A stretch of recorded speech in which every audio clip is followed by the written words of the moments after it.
What if the very act of eating could send you spiraling into the depths of madness? What if each bite could draw you closer to a truth so grotesque, it makes horror films look like children's bedtime stories? In a world where the dead feast upon the living, and not just in tales told by drunken fools, every morsel becomes a harbinger of doom. Welcome to a banquet where the main course is a chilling reminder, the line between the living and the dead is razor thin, and the food, oh, it's a buffet of ancient nightmares. Think you're safe? You're not. That warm, fragrant stew bubbling on the pot could be seasoned with the essence of those long gone, their spirits clinging to your taste buds like a ghostly echo of their last meal.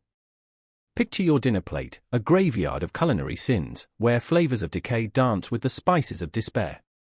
Each bite is a question, a query dripping with urgency and dread. What's that crunch? Could it be a shard of bone? Or something worse?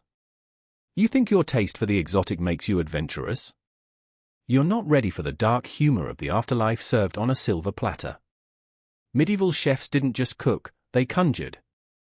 They turned ingredients into dark magic, and you, eager diner, are now the unwitting participant in a macabre feast of the damned. Remember that joke about having a skeleton in the closet?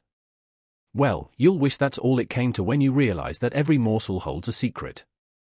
Ghostly apparitions may linger at the edge of your fork, whispering tales that curdle your blood.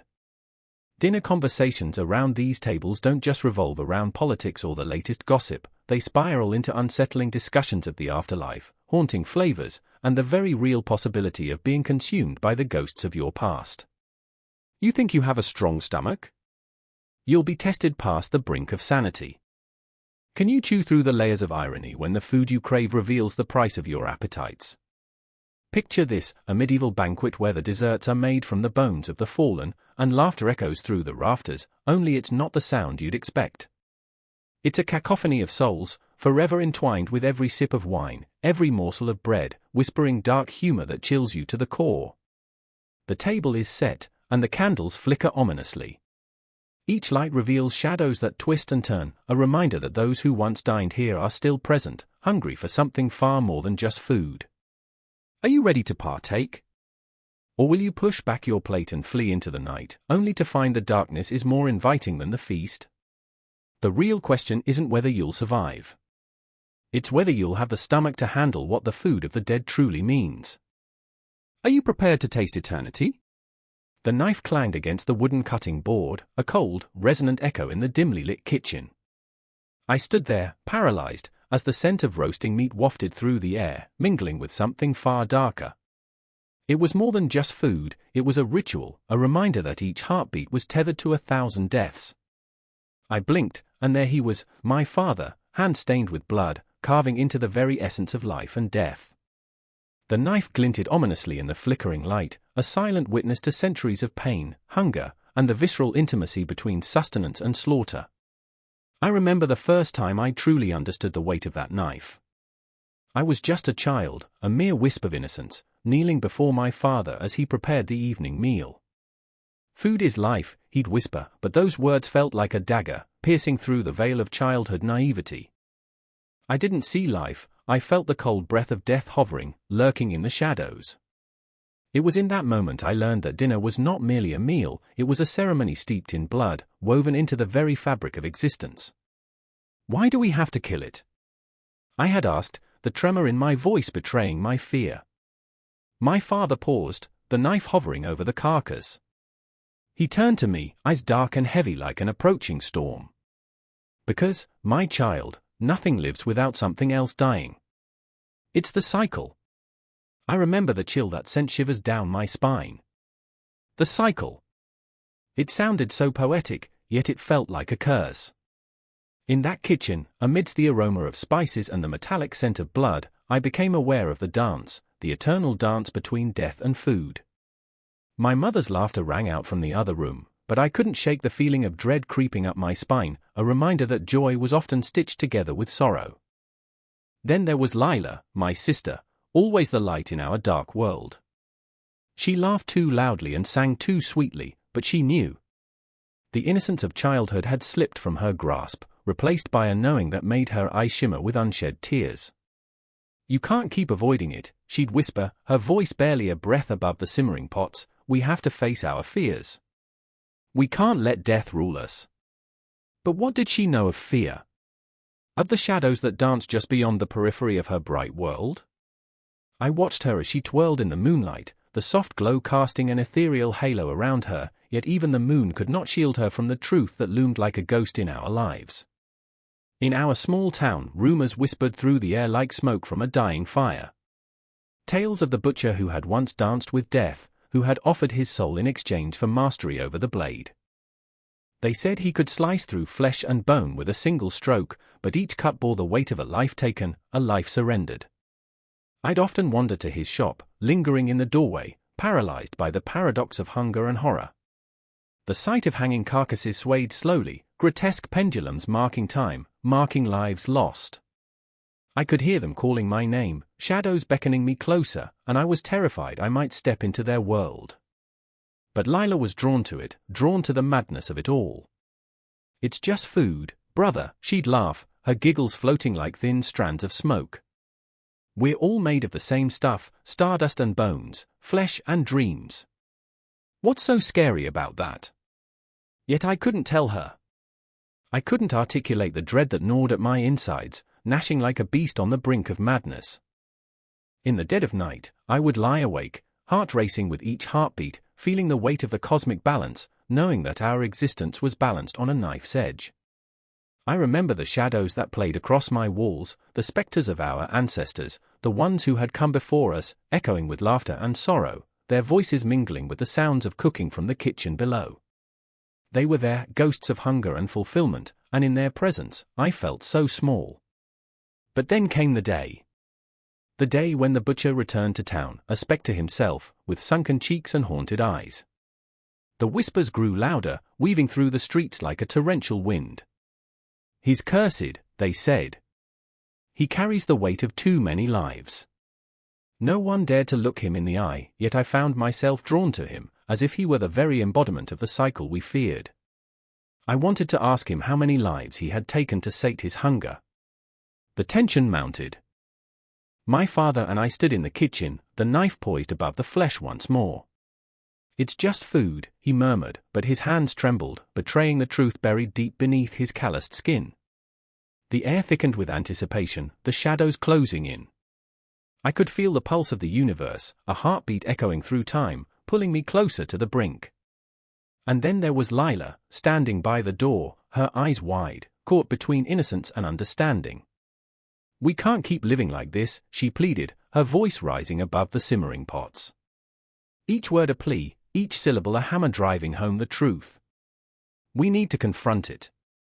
We need to break the cycle. My heart raced as I watched her, the flickering light casting her in hues of gold and sorrow, a haunting reminder that we were all puppets dancing to the tune of our fears. We were on a precipice, teetering between love and loss, hunger and horror, life and death. The knife gleamed, reflecting the twisted legacy we carried, our stories intertwined with the lives we could not save. The kitchen became a battleground, a theater where our fears clashed in a cacophony of memories and shadows. I remember the moment everything shifted, when the whispers of the past erupted into a roar. The clash of metal, the shattering of glass, the breath of a storm gathering outside our door. And in that moment, we were not just participants in a cycle, we were its embodiment. A reckoning was upon us, a confrontation with our deepest fears laid bare, and the universe held its breath, waiting for us to take the final step into the unknown. In that kitchen, time danced on the edge of a blade, and the origin of death and food loomed like a ghost, ready to consume us whole. But we were not alone, we were bound by blood, by memory, by the echoes of those who had come before us.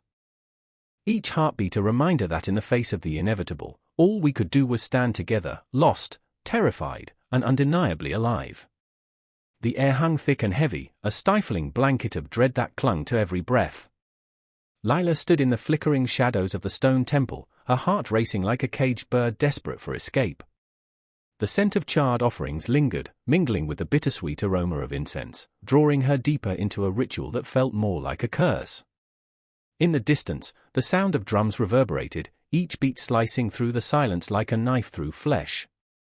Today, they would honor the dead, but it felt more like an execution than a celebration, a feast for spirits too restless to find their peace. I remember my grandmother's voice, soothing yet haunting, weaving tales of the underworld. Lila whispered to herself, her fingers tracing the cold stone altar. She warned me about the uninvited shadows that slipped through cracks in the earth, hungry, relentless. The memory twisted her stomach, a raw ache that gnawed at her resolve. She could feel the eyes of the dead upon her, heavy with expectation, their whispers a cacophony that made her skin prickle. Across the temple, Marcus knelt, his hands trembling as he prepared offerings of bread and honey. He had always been the brave one, the one to face the darkness with a defiant grin. But today, his smile was a ghost, a fleeting memory of who he once was. "These are for them," he said, his voice barely more than a breath, as if speaking too loudly might summon the very shadows they feared. "They crave what we deny them, connection, sustenance, remembrance." Lila's heart ached for him. He poured his soul into these rituals, but in doing so, he often neglected his own. "But what about us?" she implored, her voice trembling. "What about the living? Do we only exist to feed their hunger? What if we lose ourselves in the process?" Marcus turned to her, his eyes stormy, reflecting a mix of determination and despair. "We must honor them, Lila. Do you not feel their presence? They linger, their stories woven into the very fabric of our lives. They are not gone, they are here, demanding to be remembered." His words hung between them like a blade, sharp and unforgiving, slicing through the very essence of her doubt. As the drums grew louder, the shadows seemed to pulse with anticipation. Lila couldn't help but think of how her culture, too, had twisted death into something almost sacred, a dance with the abyss. They'd feast, they'd laugh, they'd sometimes forget that the bones buried beneath the earth still longed for warmth, for life. But tonight, the weight of their ancestors felt unbearable, a suffocating tide that threatened to pull them under. A spectral figure flickered at the edge of her vision, a reminder of all she feared. It was an old woman, her eyes glinting like shards of glass beneath a veil of shadows. Lila's breath caught in her throat, her grandmother, perhaps, or just a figment of her imagination. "What do you want from me?" She felt raw, exposed, as if the very threads of her heart were laid bare. The laughter of the living, mingled with the whispers of the dead, filled the air, a haunting symphony. Children scurried about, their bright faces stark against the backdrop of lingering sorrow. They had no understanding of the weight they carried, the legacy that was being passed down like an heirloom, full of love but also burdened with grief. Lila could see it in their innocent eyes, a spark of joy intertwined with the shadows that danced at the edges of their laughter. "I remember when I was like them, when I believed the dead were just stories, mere echoes," Lila thought, a swift pang of nostalgia washing over her. "But now, as I stand here with this trembling heart, I feel the pulse of those forgotten, the heartbeat of their unfulfilled desires." Marcus stood, bread in hand, and called out to the void. "Come, ancestors! Taste what we have prepared. Relish in the offerings of our love." His voice rang out, bold and unyielding, yet Lila could hear the tremor beneath his bravado. Each word seemed to summon a presence, the air thickening with the weight of longing, of regret. And then, the world shifted. The shadows twisted, turning into forms, shadows of those they once knew, and those they had only heard of in whispered tales. Lila's breath quickened, she could see them now, faces etched with sorrow and hunger, yearning for the life that had slipped through their fingers like sand. As their spectral mouths opened, Lila felt an overwhelming urge to scream, to run, but instead, she stood frozen, caught in the web of their stories. The temple walls seemed to close in around her, the cries of the living and the dead merging into a haunting lullaby. "What do you want from us?" she found herself asking, her voice barely a whisper, yet echoing through the ether. "We want to be remembered," the shadows spoke, their voices a blend of sorrow and desperation. "We want our stories told, our sacrifices acknowledged. Do not let the fire of our lives fade into the abyss. Feed us, nourish us with your memories, your love, do not let us be forgotten." The word struck her like thunder, a jolt that reverberated through her very core. "But what of the living?" Lila cried, the weight of their demands pressing down like a mountain on her chest. "We're here too, and we struggle to thrive under the weight of your memories. We seek to create our own. In that moment, the air shifted, an understanding blossoming in the chaos.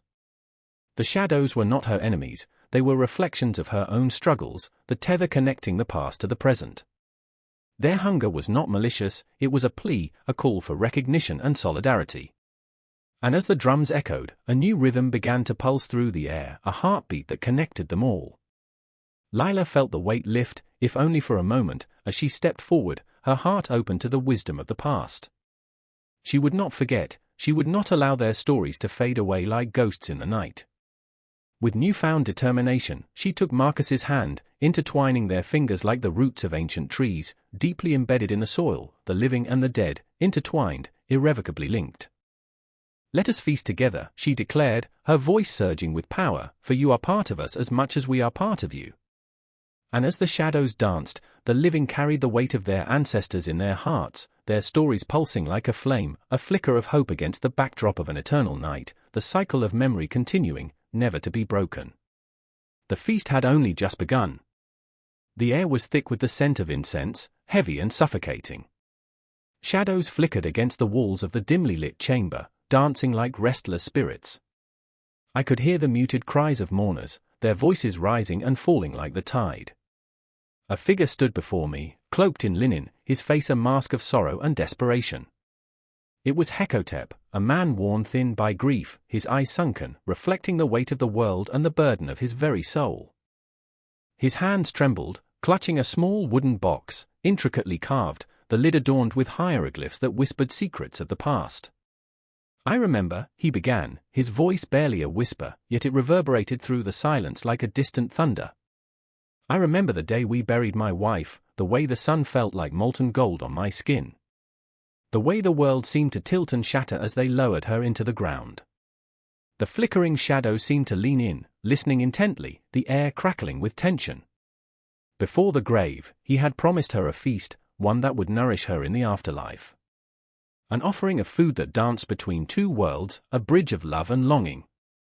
He had spent days, weeks perhaps, gathering her favorites, honeyed figs, roasted fowl, and a loaf of bread that crumbled like dreams. She loved the figs, he said, choking back a sob, they were sweet and sticky, just like our laughter. But conviction faltered when it was time to deliver. The weight of the wooden box had felt like the world pressing down on him. Each step to the grave was a battle, his heart racing, each beat echoing in his ears like a war drum. As he placed the offerings beside her, memories flooded his mind, mornings filled with sunlight, evenings rich with shared stories, laughter that rang through their modest home like music. Yet here he stood, alone, as darkness encroached. "Will the food reach her?" he whispered, eyes darting to the heavens, searching for signs, desperate for hope. Across the room, Anxen, a high priestess with a heart fractured by loss, watched. Her hands were stained with the remnants of sacred oils, but no balm could soothe the aching void within her. She had dedicated her life to the gods, to the rituals that promised eternity, yet here she was, plagued by doubt. What if the food of the dead is swallowed by the shadows, she pondered, as she wrapped her mind around the twisted fabric of fate. Those who dine in the afterlife, she told herself, must be embraced by the essence of the living. But what did that mean when the essence felt so hollow? She recalled her brother, a soldier lost to the sands of war, whose laughter had once filled the halls of their home. "I remember," she murmured, the words like a caress, a spell cast in the dim light.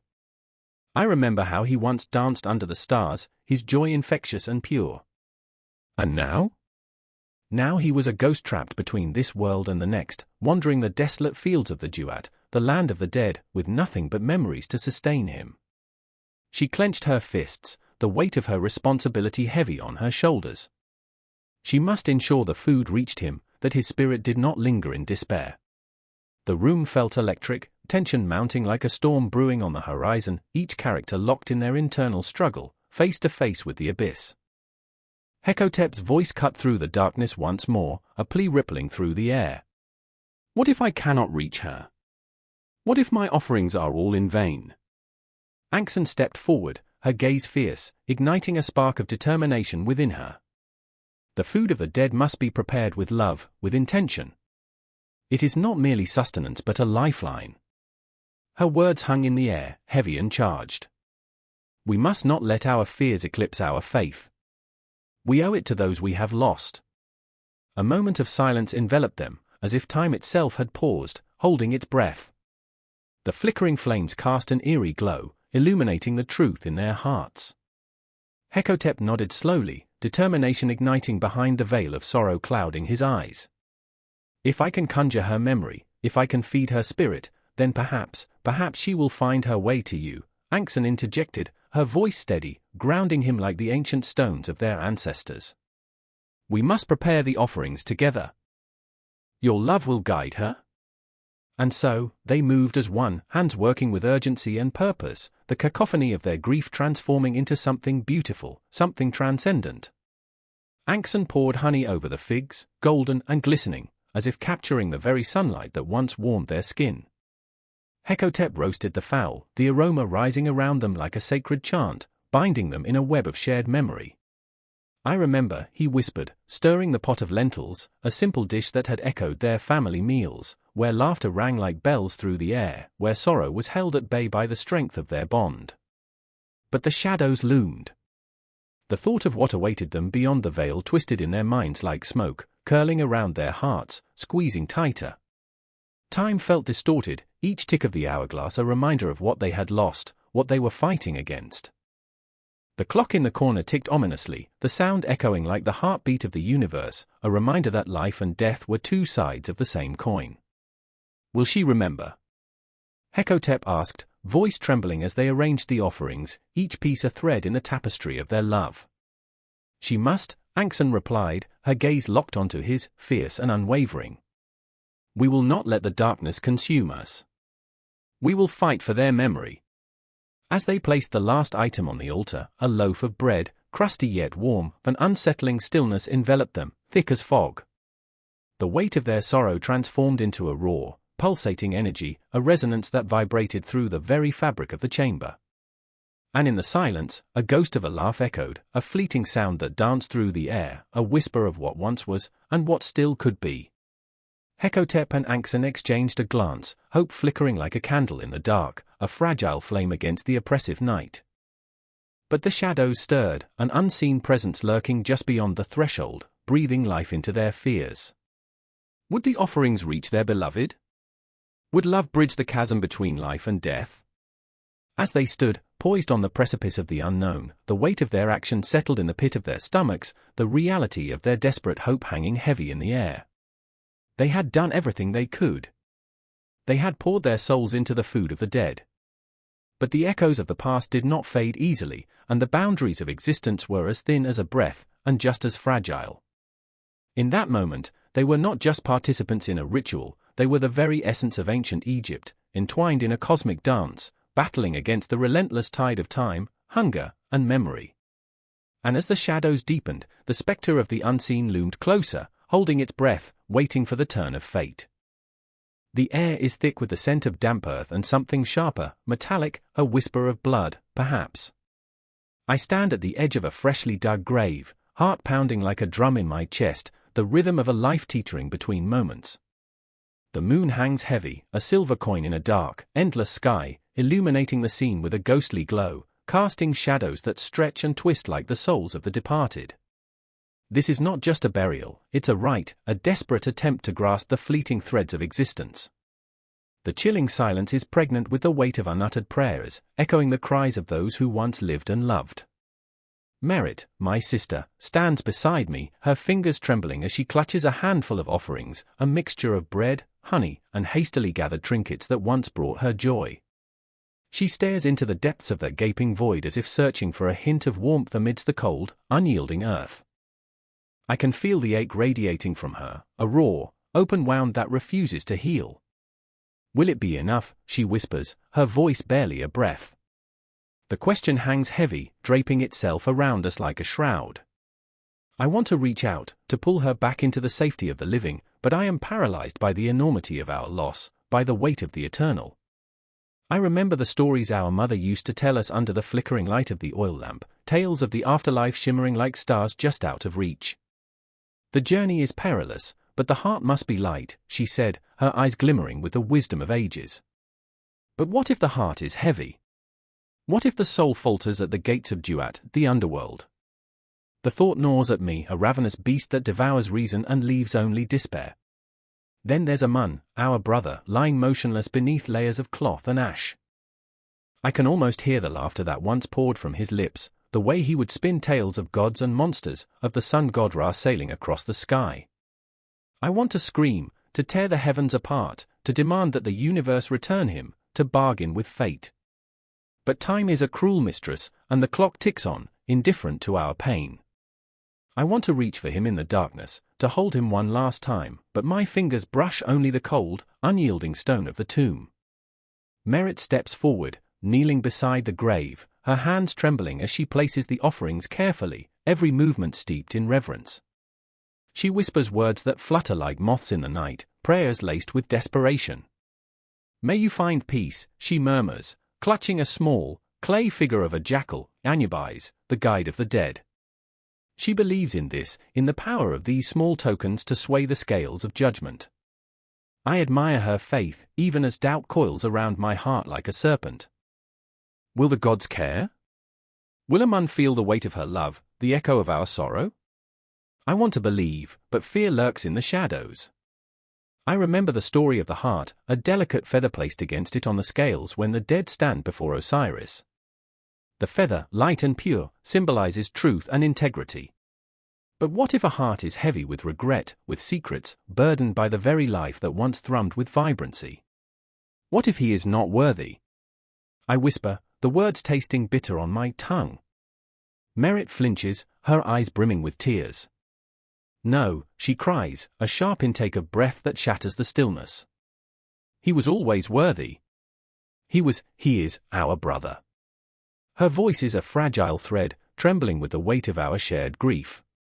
I want to comfort her, to mend the rift of fear that threatens to swallow us whole, but my own heart is a storm, churning wildly inside my chest. As the moon drifts across the sky, I watch the shadows dance along the edges of the tomb, and I see death not as an end, but as a twisted, grotesque jest. The gods, those ancient figures carved in stone, offer no respite. They are spectators to our suffering, indifferent and unyielding. I can almost hear their mocking laughter, a sound that chills me to the bone. You think your offerings will save him, they seem to whisper, you think love can bind the fabric of fate. The fear tightens around my throat, a vice that threatens to squeeze the breath from my lungs. I can feel Merit's gaze on me, her hope clinging to every shared memory, every laugh we had spun together.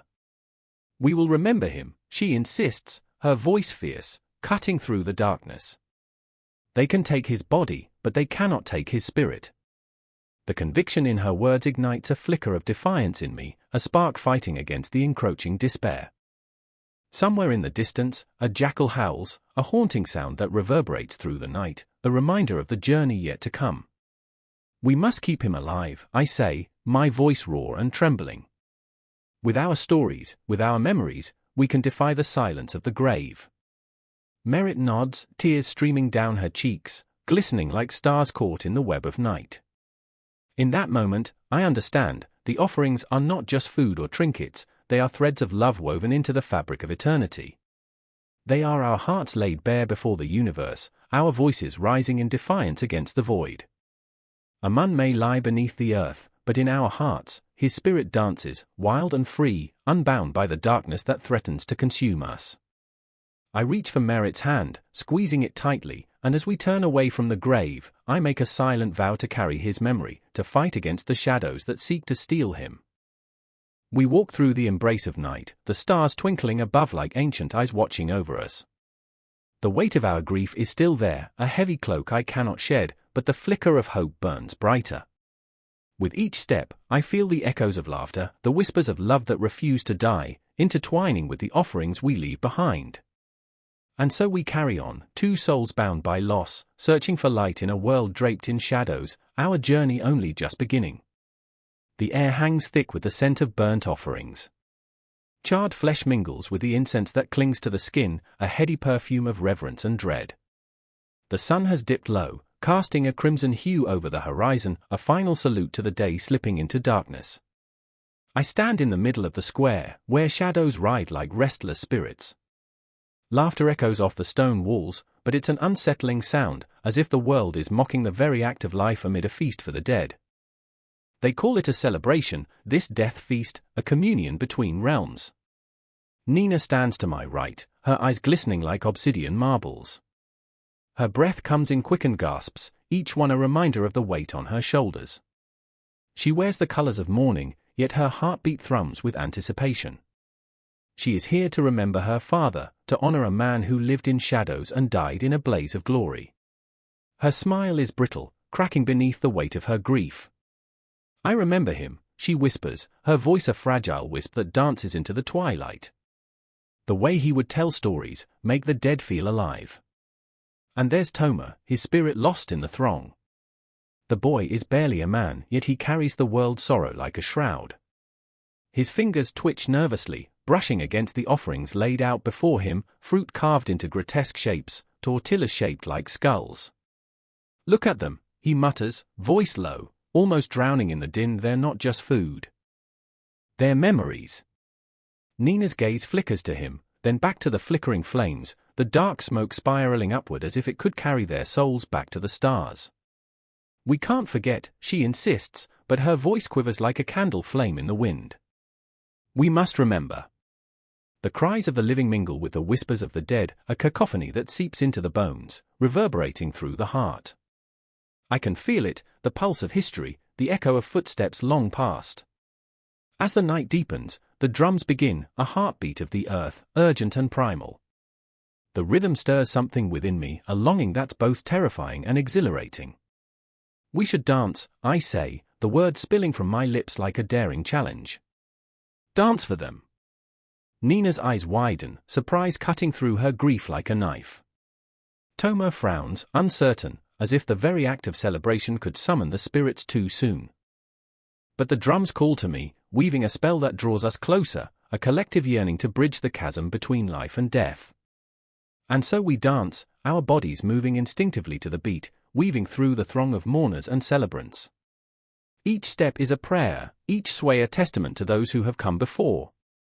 I catch glimpses of faces in the crowd, lost loved ones, shadows flickering just beyond the veil. My heart pounds in response, a frantic rhythm that echoes the drums. I remember how my grandmother would spin tales of her ancestors, their lives woven into the fabric of the night. Are you afraid? Nina asks, breathless between the beats. Her eyes shine like candles in the dark, reflecting a flicker of something wild and hopeful. What if they come for us? Let them, I reply, the words tumbling out, reckless and bold. Let them come. I owe them a dance. The night thickens, shadows swallowing the last remnants of light. The flames flicker higher, casting grotesque shapes against the sky, and it feels as if the very air is charged, electric with the weight of the unseen. Toma's laughter bursts forth, wild and unfiltered, a raw sound that cuts through the tension. Maybe they'll join us. His voice is a mixture of fear and thrill, a spark igniting an impossible dream.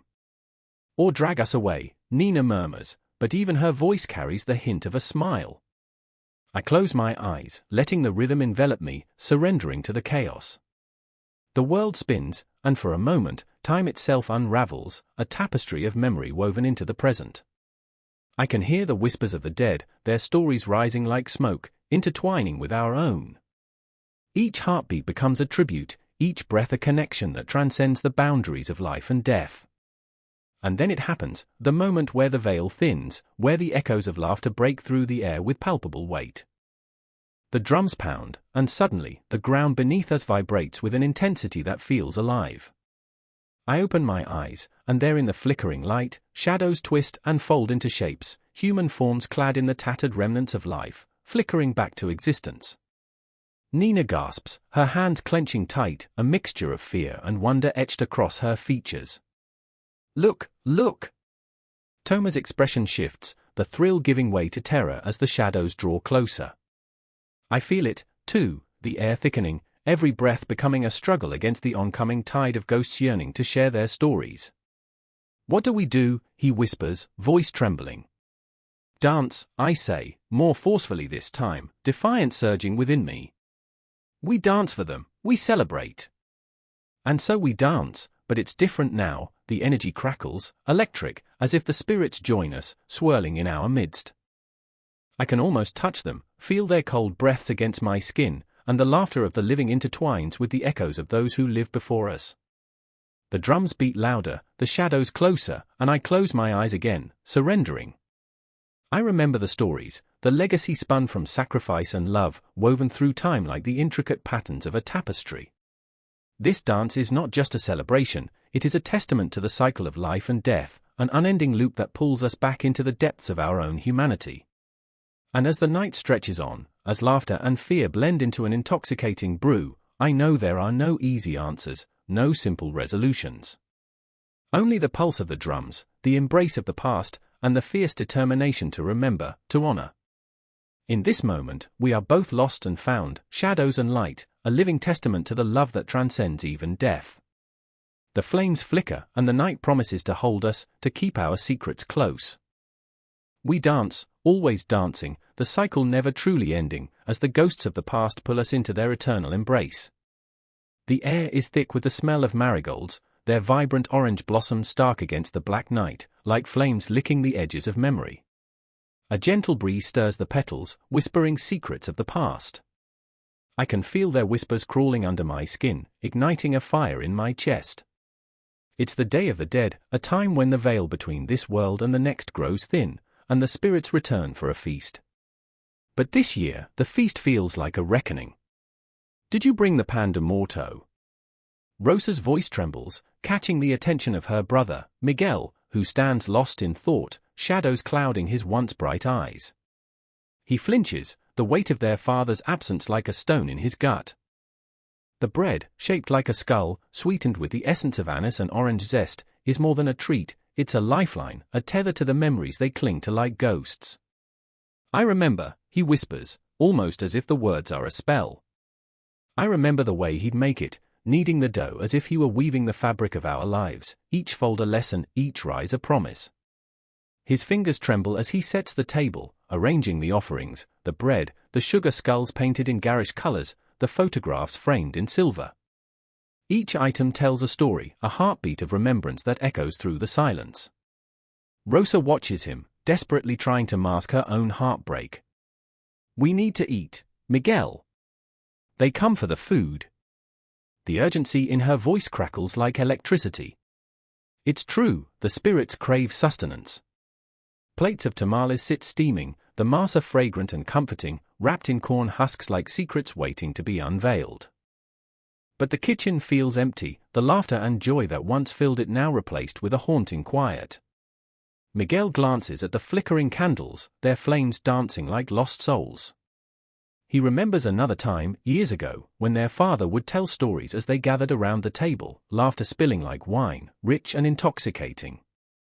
He said food is memory, Miguel murmurs, his voice breaking.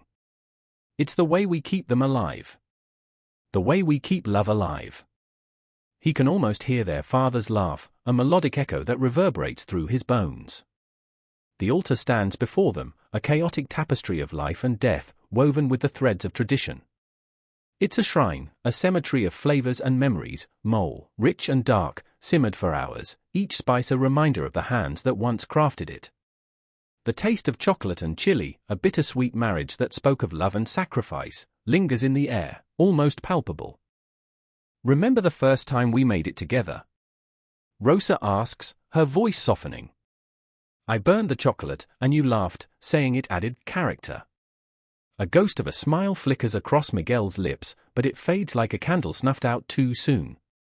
Now it's just burnt offerings. The laughter hangs heavy, a mournful melody in the stillness. The food feels too precious, too loaded with memory, and Miguel struggles against a tide of grief that threatens to drown him. Outside, the moon hangs low, a silent witness to their pain. Shadows stretch across the cobblestones, twisting and writhing like lost souls seeking solace. They are not alone, all around them, families gather, their altars adorned with the bounty of the earth. The world swells with the scent of roasted squash, spices, and the heady aroma of incense. Laughter mingles with tears, joy intertwined with sorrow. Rosa's fingers brush the ornate sugar skulls, their eyes like hollow portals. These are not just treats, Miguel. They are offerings, a reminder that life and death are two sides of the same coin. She watches him, searching for a flicker of understanding, a spark of connection. If we don't celebrate, if we don't share these meals, they fade away into nothingness. He looks at her, the weight of their history hanging between them like a fragile thread. And what if the meals don't bring him back? His voice cracks like brittle bones. What if they don't fill the emptiness? Rosa steps closer, her heart pounding in her chest. Then we remember him through this, through every bite we share, every story we tell. The candlelight flickers, and for a moment, she sees her father's face in the shadows, grinning, arms wide as if to embrace them both.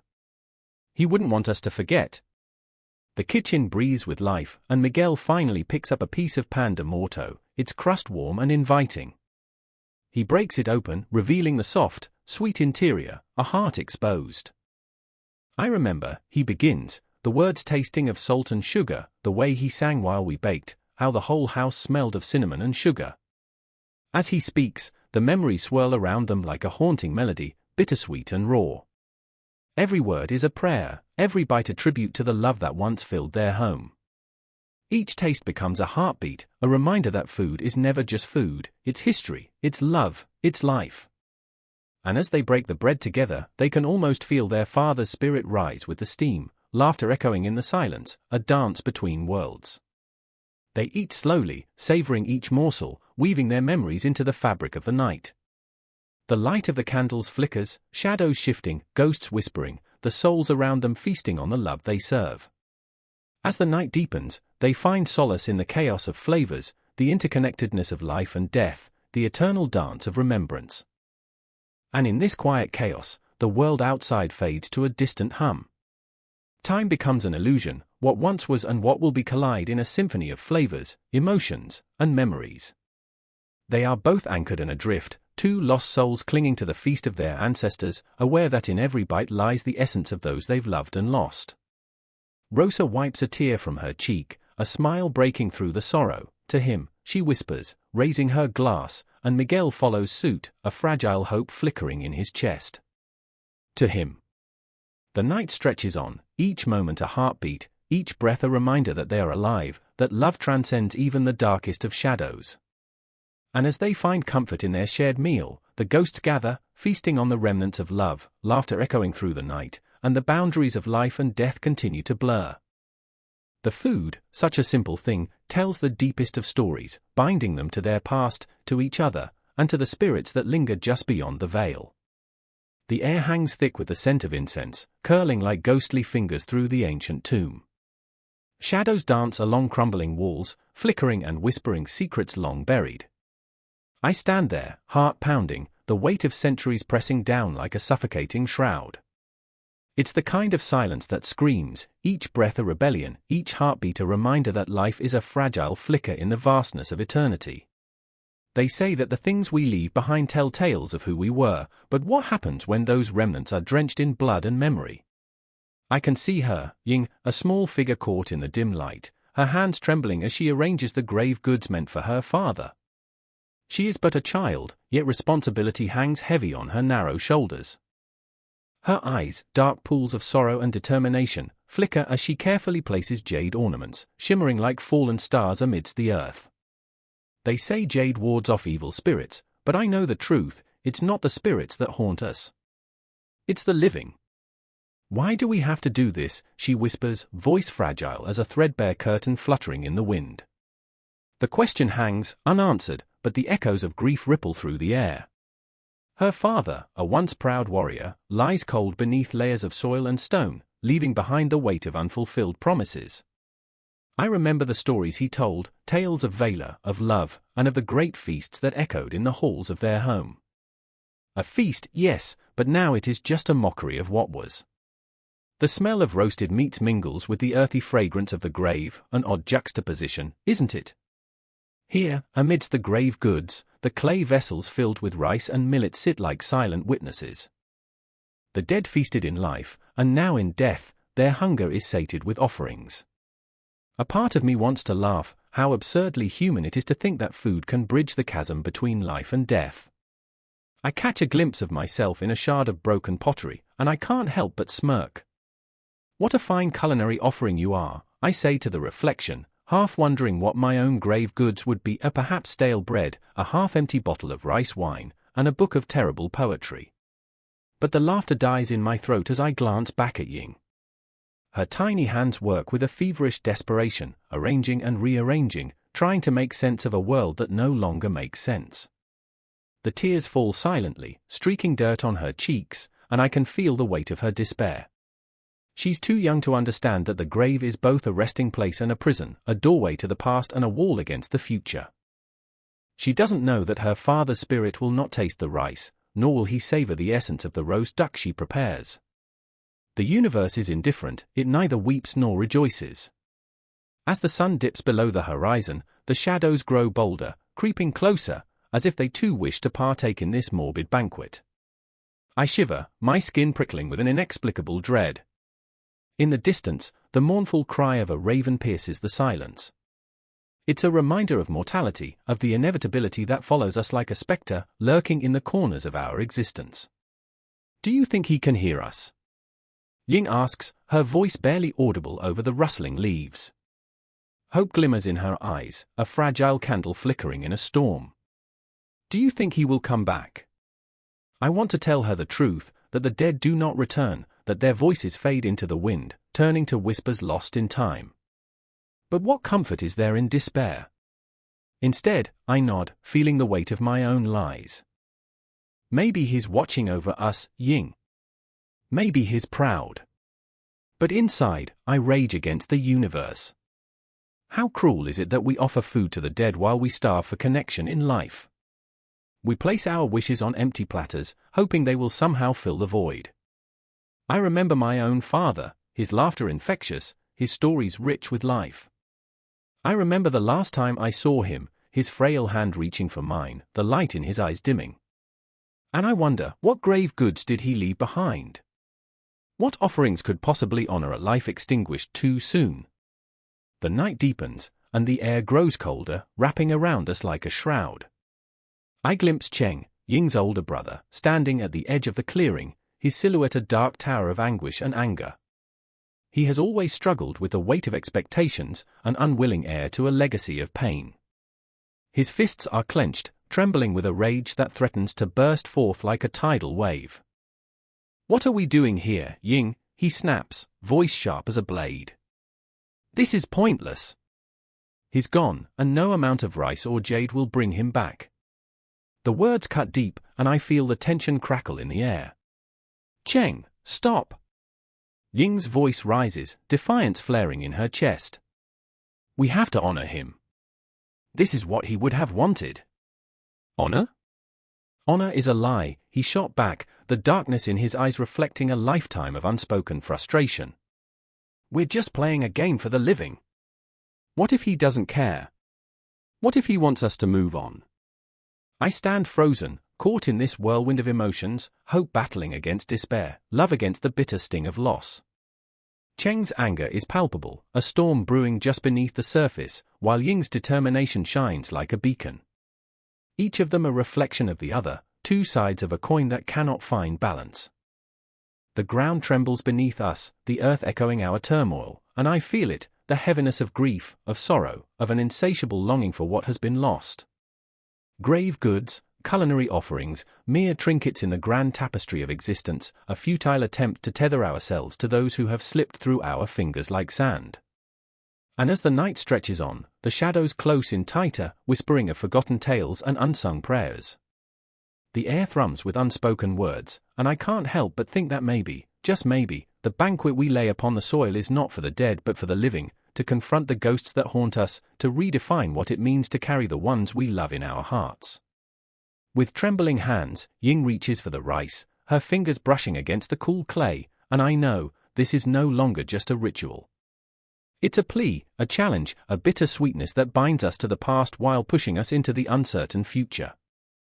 As the moon casts its pale glow upon us, I can almost taste the heaviness in the air, thick with unfulfilled promises, and the echoes of what could have been.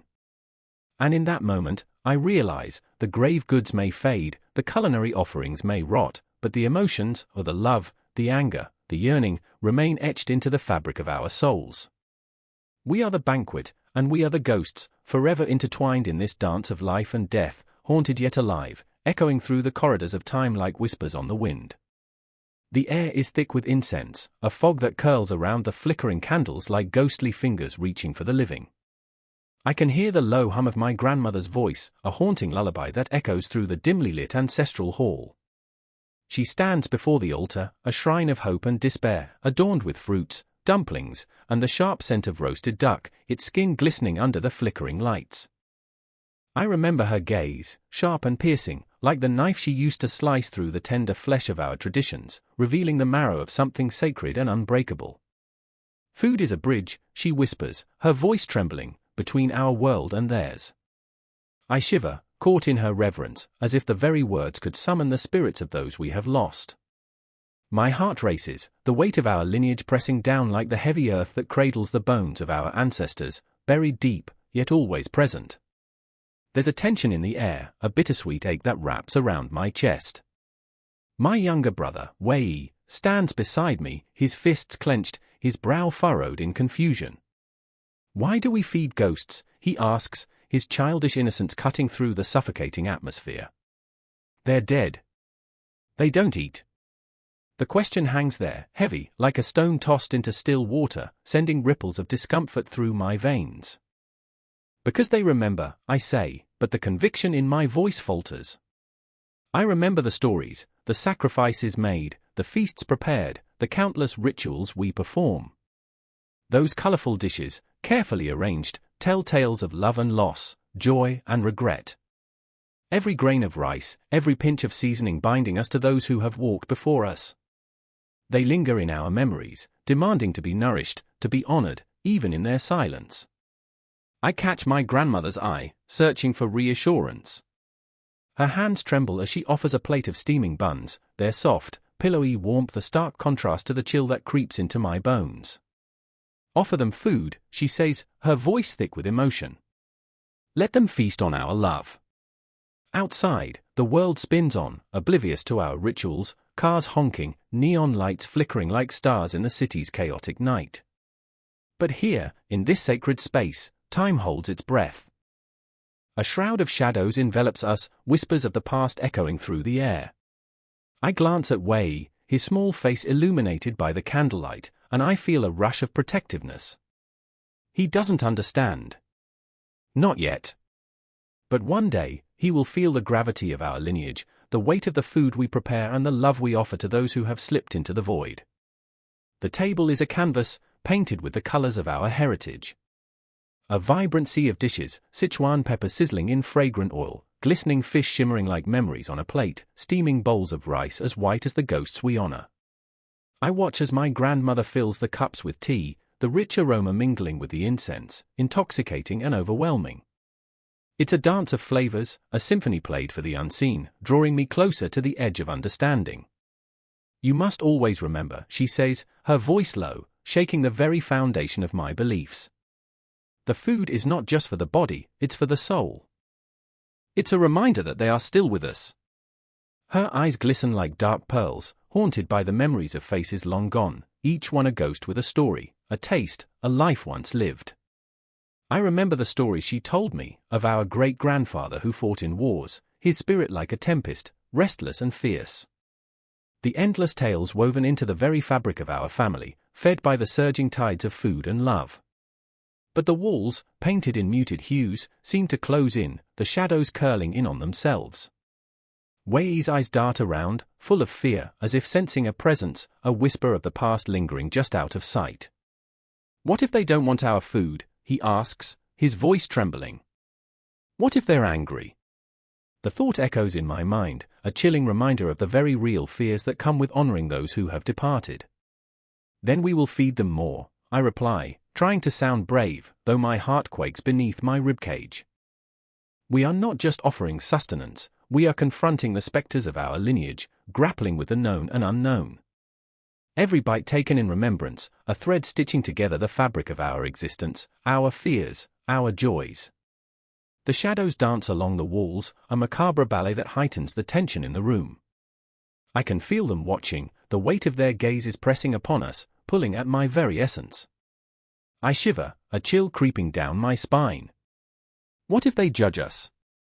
Wei's voice is barely a whisper now, a flicker of doubt extinguished by the weight of reverence. They won't, I say, but my words feel hollow, echoing in the cavernous space between us. The clock ticks loudly, a metronome counting down the moments until we must confront the inevitable. I snatch a piece of the roasted duck, the savory scent turning my stomach, and place it on the altar, my hands trembling. It's a gesture of offering, but also of desperation, a plea for acceptance, for understanding. As the candles flicker and the incense smoke billows, I can almost see them, the faces of our ancestors, emerging from the shadows, their eyes glimmering with unfulfilled desires. The air thickens, pulsating with energy, the food on the altar a feast of memories, each dish a relic of love and sorrow. I feel myself teetering on the edge of the abyss, where the living and the dead intertwine, bound by the threads of sustenance, love, and unresolved pain. In this moment, I understand, we are not just feeding our ancestors, we are feasting on the essence of our own history, grappling with our identities, our fears, and our hopes. The line between the worlds blurs, and I am left suspended, aching with the weight of it all. The haunting truth looms over us, a thread that binds the past to the present, intertwined with the very fabric of who we are. I look at Wei, his youthful innocence battling with the shadows that loom just out of sight. I want to shield him from the fears that claw at my own heart, to protect him from the weight of our legacy. But as my grandmother's hands light the final incense stick, the smoke spiraling towards the heavens, I realize that this burden is both curse and blessing, a reminder that our stories are woven into the very essence of the food we prepare, the love we offer, and the ghosts that linger just beyond our reach. Perhaps one day, he will understand that we are not just feeding them, we are feeding ourselves, nurturing the roots of our existence. And as the candles flicker and the shadows dance, I hold my breath, waiting for the moment when our worlds collide, and the past rises to greet us once more. A clock strikes 3, its chime echoing through the darkened square, a hollow sound that pierces the silence like a dagger.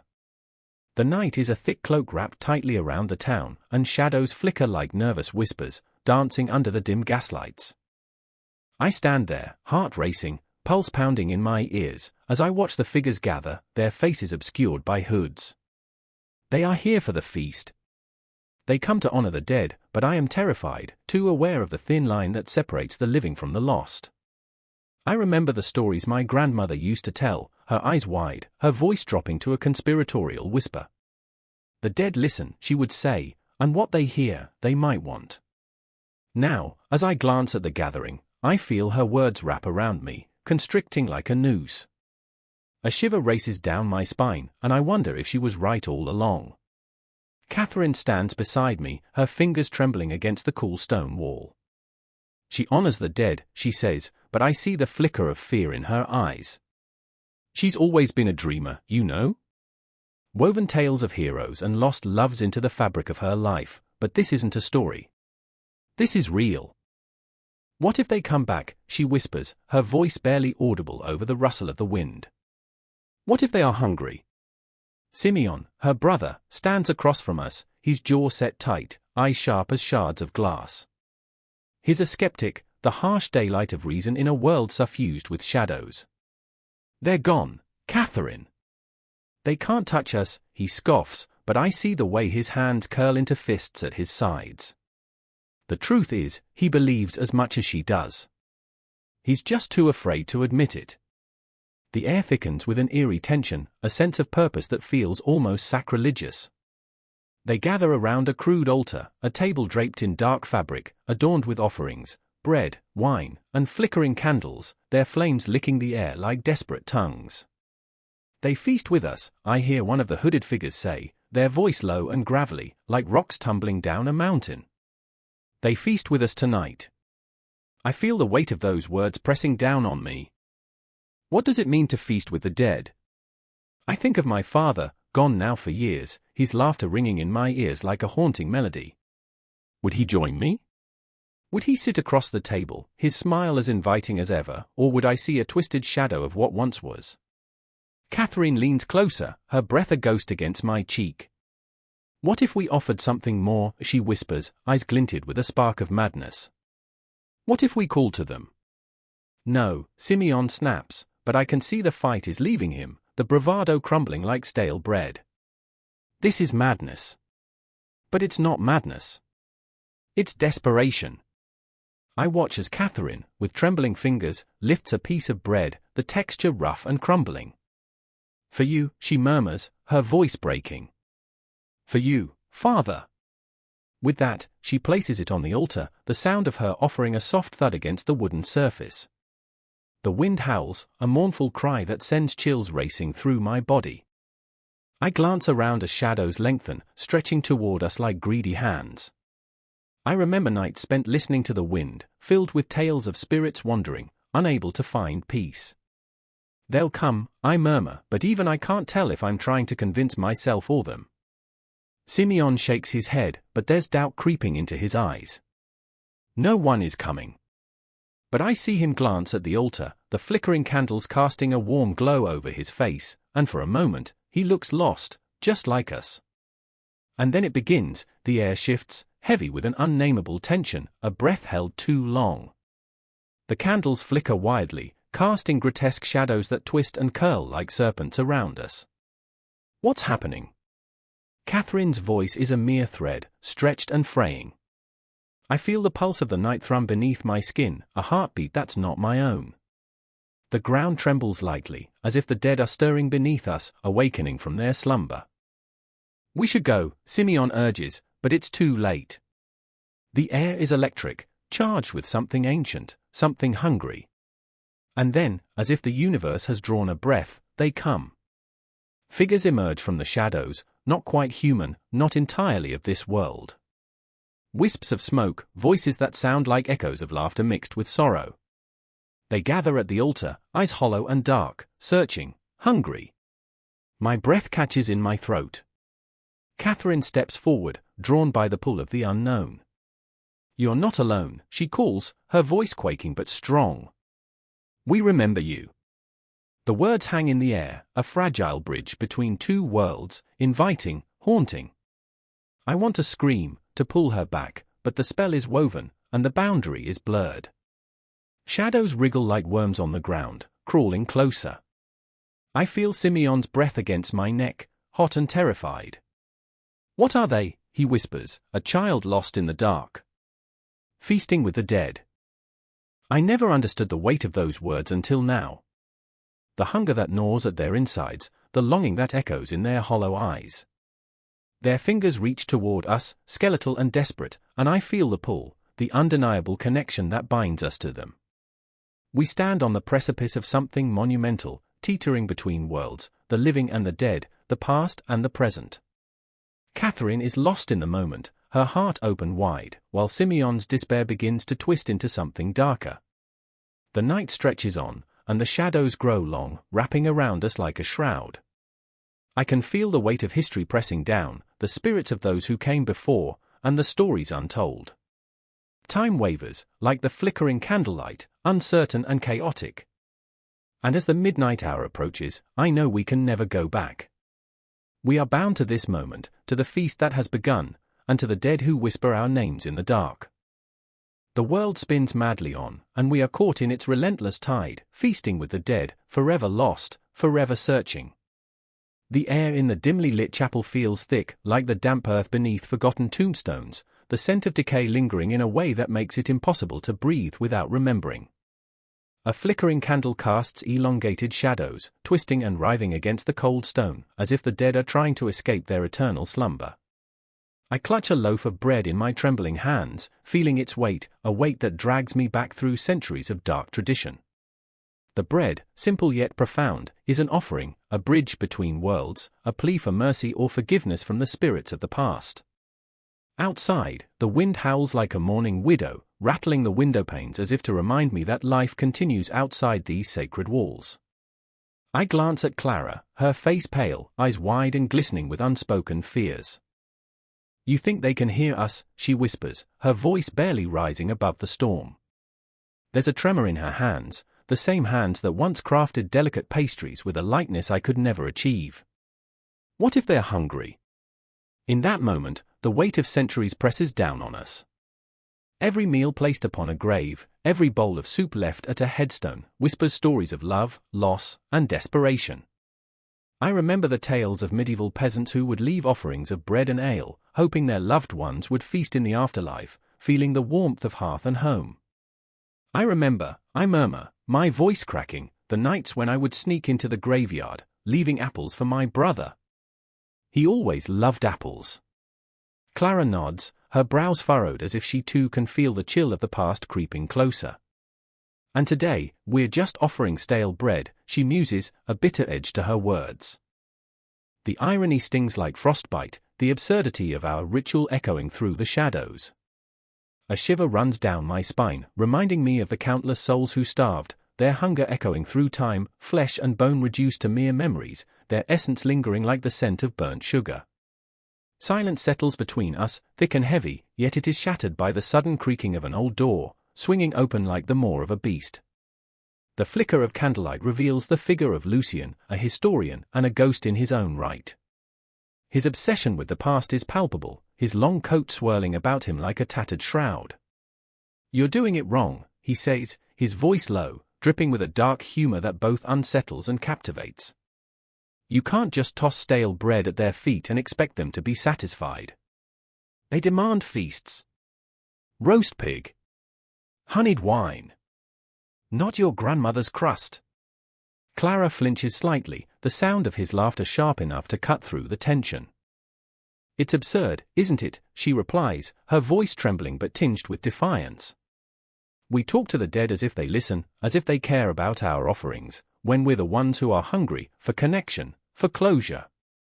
She gestures at the bread in my hands, the symbol of our futile rituals, and I can feel the weight of her sorrow, the aching need to reach beyond the grave. Lucien steps closer, eyes gleaming with an intensity that makes me uneasy. The medievals understood something profound. Food offerings were not mere gestures, they were negotiations. Bartering for mercy, for warmth, for a taste of what once was. They believed the dead would share in the offerings, that they would satisfy their cravings, if only for a moment. He laughs again, but it's hollow, a sound that reverberates like the tolling of a distant bell, summoning specters of longing for the past, for connection, for love lost. As the wind howls outside, I find myself remembering the tales spun by my grandmother, her words weaving through time like gossamer threads.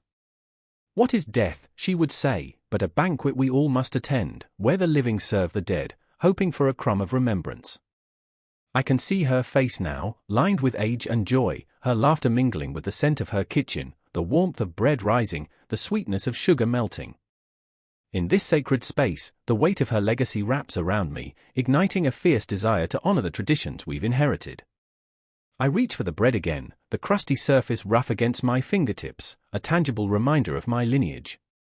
"It doesn't matter if it's stale," I say, finding my voice amid the storm.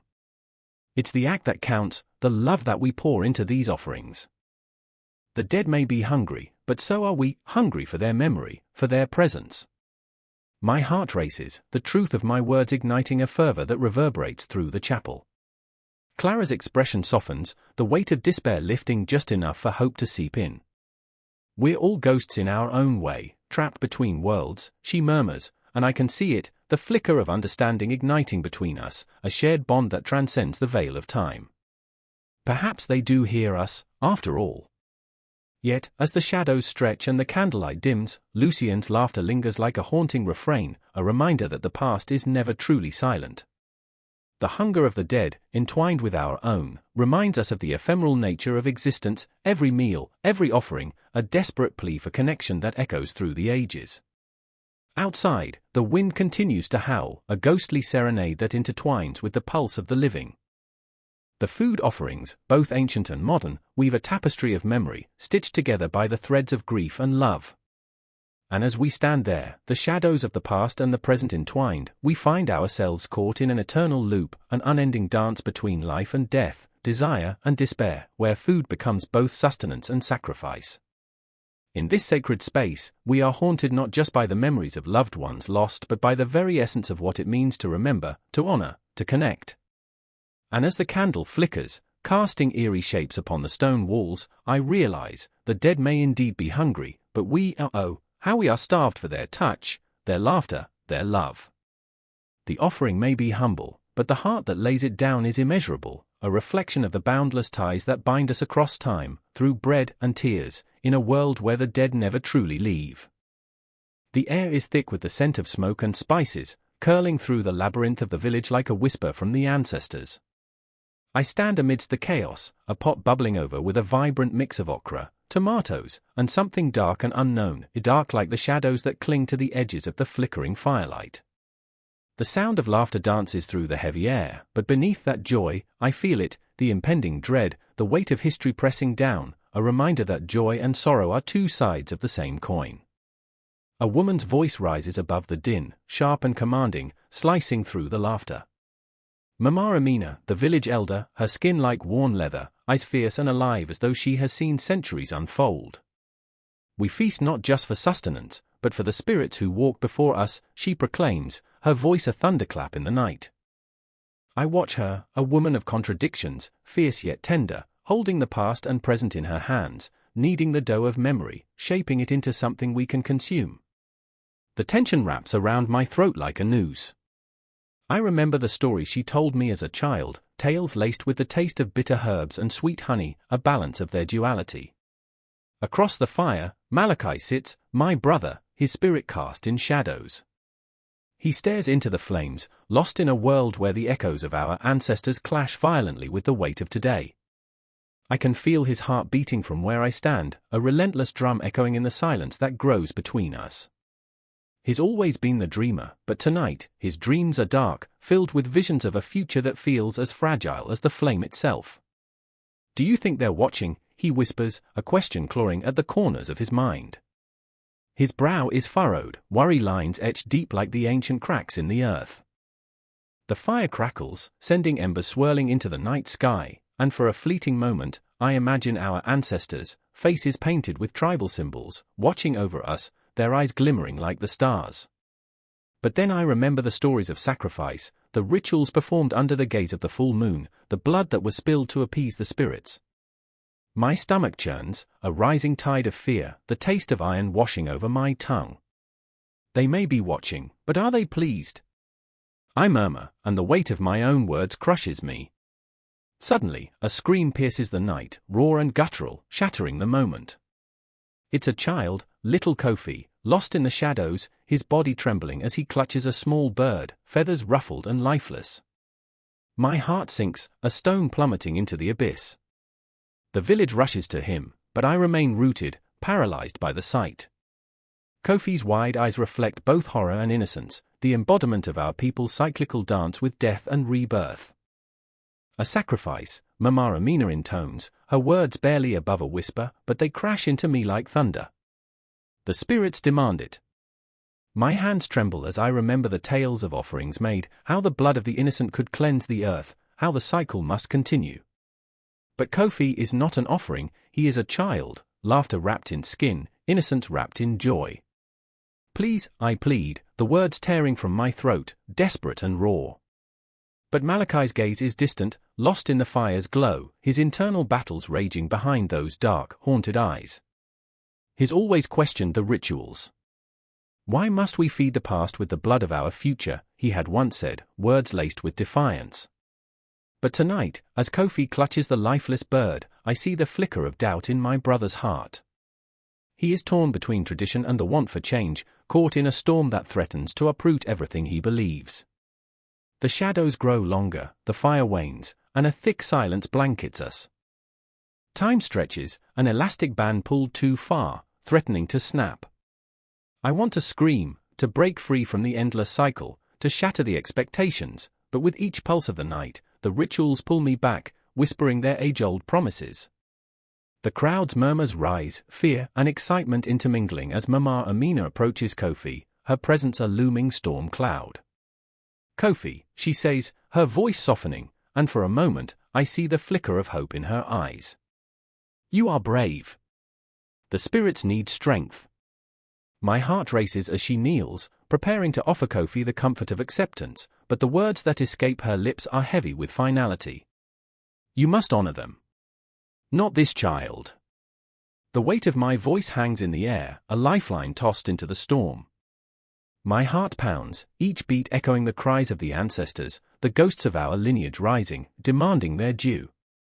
I look at Kofi, at his small hands trembling with the burden of expectation, and I feel the moment surge, a tidal wave of emotion, the past crashing against the present. Malachi's eyes meet mine, a silent question hanging between us like a frail thread. In that moment, I understand.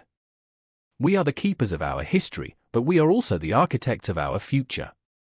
The fire flickers, the shadows dance, and I know that this night will alter the course of our lineage forever. Tonight, we eat for the living, I declare, words bursting forth like a dam breaking. We honor them by living fully, by remembering their struggles, but not by repeating their sacrifices. Silence envelops us, thick as fog, and I feel the weight of every gaze upon me, each soul holding its breath in anticipation. And just like that, the air shifts. A flicker of understanding passes through the crowd, a delicate thread of connection weaving us together. Mama Amina's expression softens, and in her eyes, I see the beginnings of change, a slight shift in the ancient fabric that has kept us bound. As Kofi releases the bird, watching it soar into the night sky, I feel Malachi's hand slip into mine, grounding me. Together, we stand on the precipice of history, where the past meets the future, hearts racing, souls trembling. The drums begin to beat, a heartbeat of the earth, calling us forth into the night, into a new beginning. The flames crackle, the smoke curling like the fingers of the ancestors, and I know this moment will last, echoing through the ages, a testament to our strength, our defiance, our choice to live. The ritual may change, but the essence remains. The air is thick with promise, and as the night unfolds, I can feel the pulse of our ancestors, not as haunting shadows, but as radiant guides lighting the way. The air is thick, a trembling pulse echoing through the night, as the lanterns flicker, casting shadows that sway like the spirits they summon. I stand on the edge of a gathering, a village cloaked in anticipation, where the rich aroma of stewed meat mingles with the earthy scent of grave soil. Hushed whispers of the living collide with the laughter of the departed, wrapping around me like a shroud. The moon hangs low, a silver eye watching, knowing secrets I can only begin to fathom. A woman, her face lined with the wisdom of generations, stirs a pot that bubbles with a promise of connection, of memory, of love. She is Mama Nia, and her hands move with grace, as if choreographed by the ancestors themselves. Tonight, she murmurs, they return to taste what we offer. A shiver runs down my spine, her words carrying the weight of history, laced with the melancholy of loss. As the sun sinks, the village becomes a tapestry of stories woven together by the food laid before the dead. Plates overflow with jollof rice, rich and red like the blood of the earth, seasoned with the laughter of children and the sorrow of long-lost kin. I remember, oh, how I remember, the way my own mother would prepare this dish, her voice echoing through our small home, a melody of warmth against the chill of night. Then there's Kofi, a young man whose heart is a battlefield, torn between honoring tradition and forging his own path. He stands rigid, eyes cast down, his fists clenched, knuckles white. Do they even care, he asks, his voice a broken whisper that fractures the air. I've sacrificed my dreams for their shadows.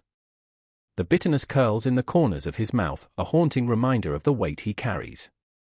I can feel it, the suffocating pressure to uphold the lineage, to keep the stories alive while longing for escape.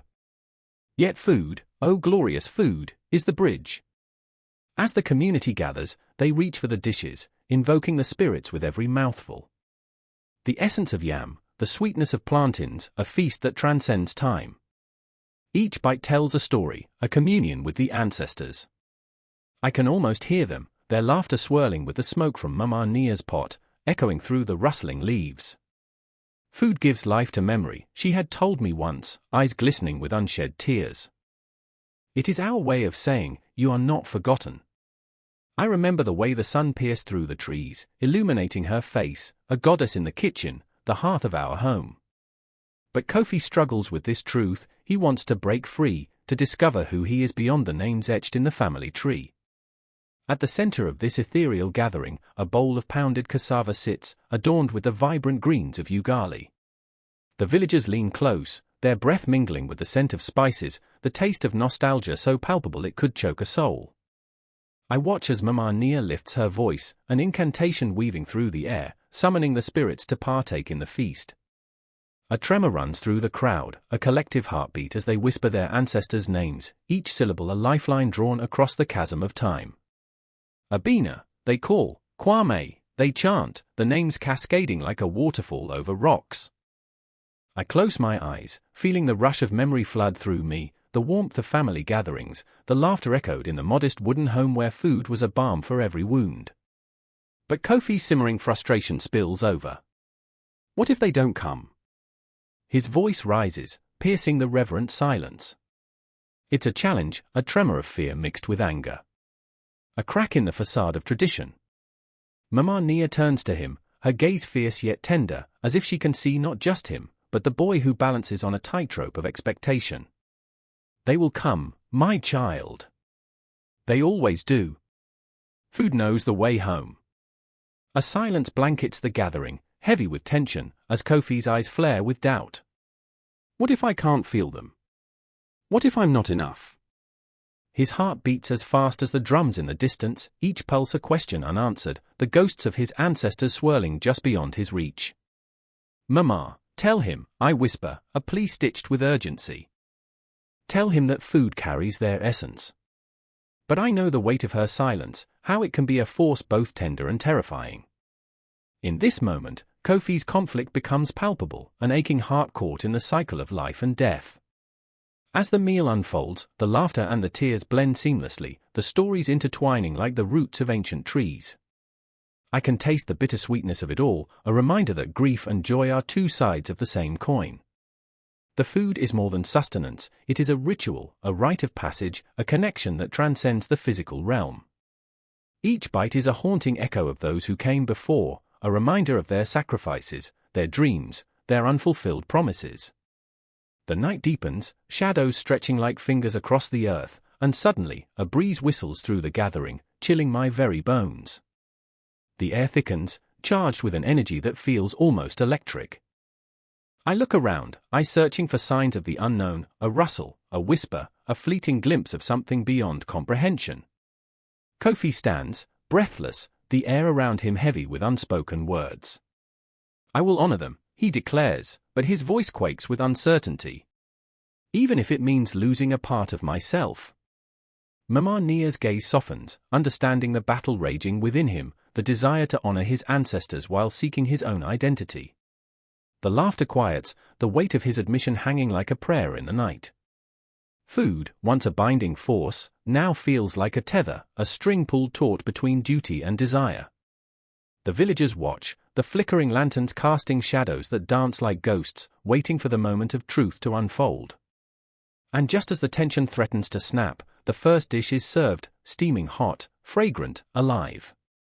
It beckons, a siren call to Kofi's heart. Join us, it whispers, and with that invitation, the air shifts. The ghost of his ancestors lingers at the edge of his vision, urging him to eat, to remember, to feel. I hold my breath, caught in this moment of decision, will he take the plunge? As the first bite touches his lips, the world around us fades. The ancestors rise, their laughter entwining with the very fabric of the night, and in that singular moment, Kofi's doubts begin to dissolve into the air, leaving only the potent aroma of possibility. The food becomes a vessel, a portal that connects the living to the legacies of the past, a ritual that pulses with the promise of remembrance and rebirth. And so, as he chews, the shadows come alive, swirling around him, pulling at the corners of his heart. I remember the way my mother would hold my hand, guiding me through the labyrinth of our history, her voice a constant reminder that I am never alone. The community hums, a living testament to the power of food and memory, and in the depths of that night, I realize we are all bound, by laughter, by tears, by the flavors that linger long after the meal is over. The ancestors have come to dine, and the hunger for connection is a feast that never truly ends. The kitchen was a battleground of sorts, where the air was thick with the scent of spices, cumin, coriander, and a hint of burnt sugar, all mingling with the heavy, oppressive silence that threatened to choke. I stood there, heart racing, as my mother's hands moved deftly over the preparation table, her fingers trembling ever so slightly. They were the hands of a woman who had cooked for generations but now served a deeper purpose. Each chop of the onion echoed like a ticking clock. Tick, tick, tick. Time felt like a noose tightening around us, and I sensed the weight of mortality creeping in, a ghost hovering over the simmering pot.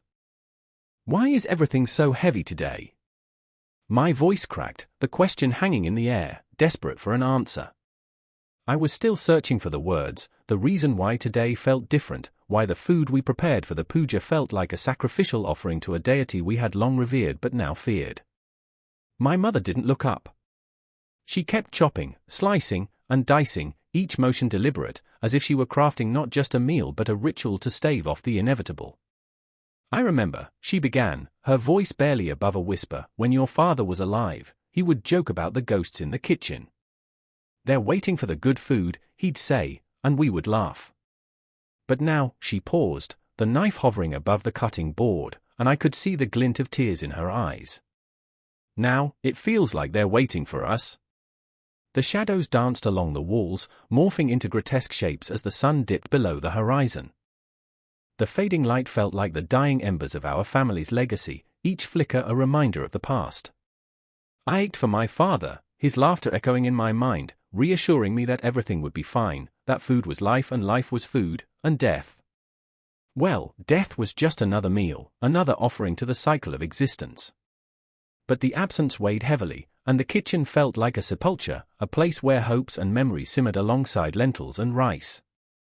Are we cursed? I blurted out, the words tasting bitter, like spoiled milk.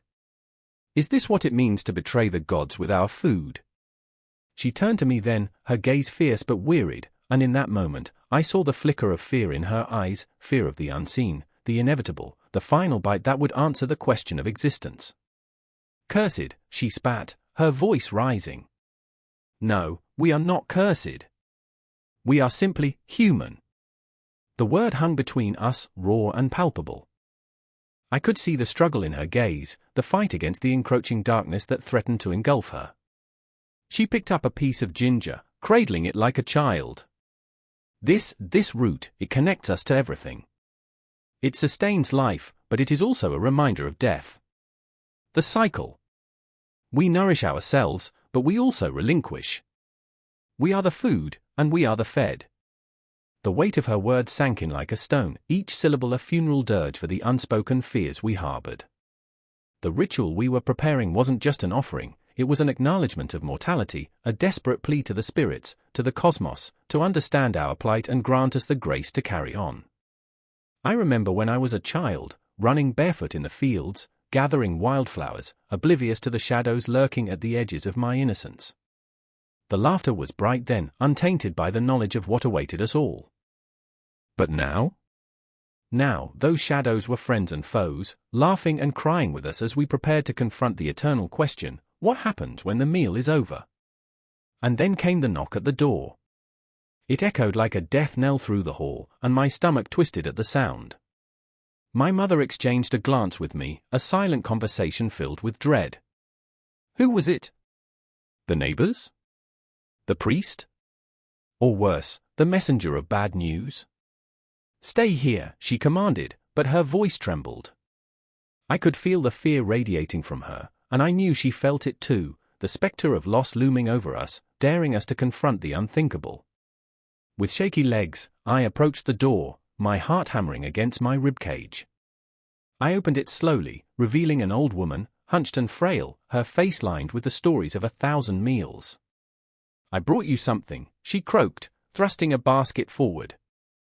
Inside, I saw the glimmer of bright red chilies and fragrant herbs, an offering filled with the promise of life, but also a reminder of all that we had lost. Food is a bridge, dear, she murmured, her eyes deep and knowing. It connects us with those who have gone. I felt the tears spill over, hot and unbidden, as she continued, and those who will come. I took the basket, cradling it like a fragile piece of art. What do we give to the dead? What do we offer to the spirits that linger in the kitchen, in our hearts? Food was never just sustenance, it was a thread woven through the tapestry of existence, binding us not just to life but to the spectral realm of mortality that hovered just out of reach. As I returned to the kitchen, my mother's eyes glimmered with understanding. She held the pot to her chest, a fragile heartbeat against the backdrop of eternity. "Tonight, we cook for them." Her voice was stronger now, filled with a fierce resolve. "We feed the souls who have touched our lives, and in return, we hope for their blessing." The kitchen transformed into a sacred space, shadows retreating, the air humming with anticipation. Each ingredient held the weight of memory, the scent of love, the echo of laughter long gone. I could feel the eyes of our ancestors upon us, their presence palpable, guiding our hands as we prepared to confront the haunting truth of our existence. And as the pot bubbled, and the spices danced in the air, I realized that food was never just food, it was a celebration of life, a confrontation with death, a prayer to the cosmos. With every bite, we found a way to remember, to hold on to the past while reaching for the future, weaving the eternal cycle into the very fabric of our being. In that kitchen, we found our way through the darkness, through the uncertainty, finding strength in the fragility of life. The clock ticked on, relentless and unyielding, but we were no longer afraid. We were connected, and in that connection, we discovered a truth that would forever linger, like the aroma of spices, in the air. The air hung heavy, thick with the scent of marigolds and the echo of whispered prayers. A dim light flickered, casting shadows that danced like restless spirits around the altar. In the center, a plate of steaming food sat, its vibrant colors a stark contrast against the worn wooden table. My heart thudded in my chest, a drumbeat of ancient rituals echoing through my being, pulling me back to a time when the world felt raw and alive. I remember my grandmother's voice, a soft, trembling melody that intertwined with the rustling leaves outside, calling to me even now. "Feed them, child," she would say, her gnarled hands cradling a bowl of rice, the grain spilling over like forgotten memories. "Feed them to remember. Feed them to honor." Each word was a talisman, a promise tethered to the fragile threads of life and death. Across the room, my mother stood, her face a mask of grief and determination. Today marked the anniversary of my father's passing, and the weight of his absence pressed down on us both like a shroud. She was preparing the offerings, potatoes simmered in mustard oil, the sound of bubbling liquid a heartbeat in the stifling silence.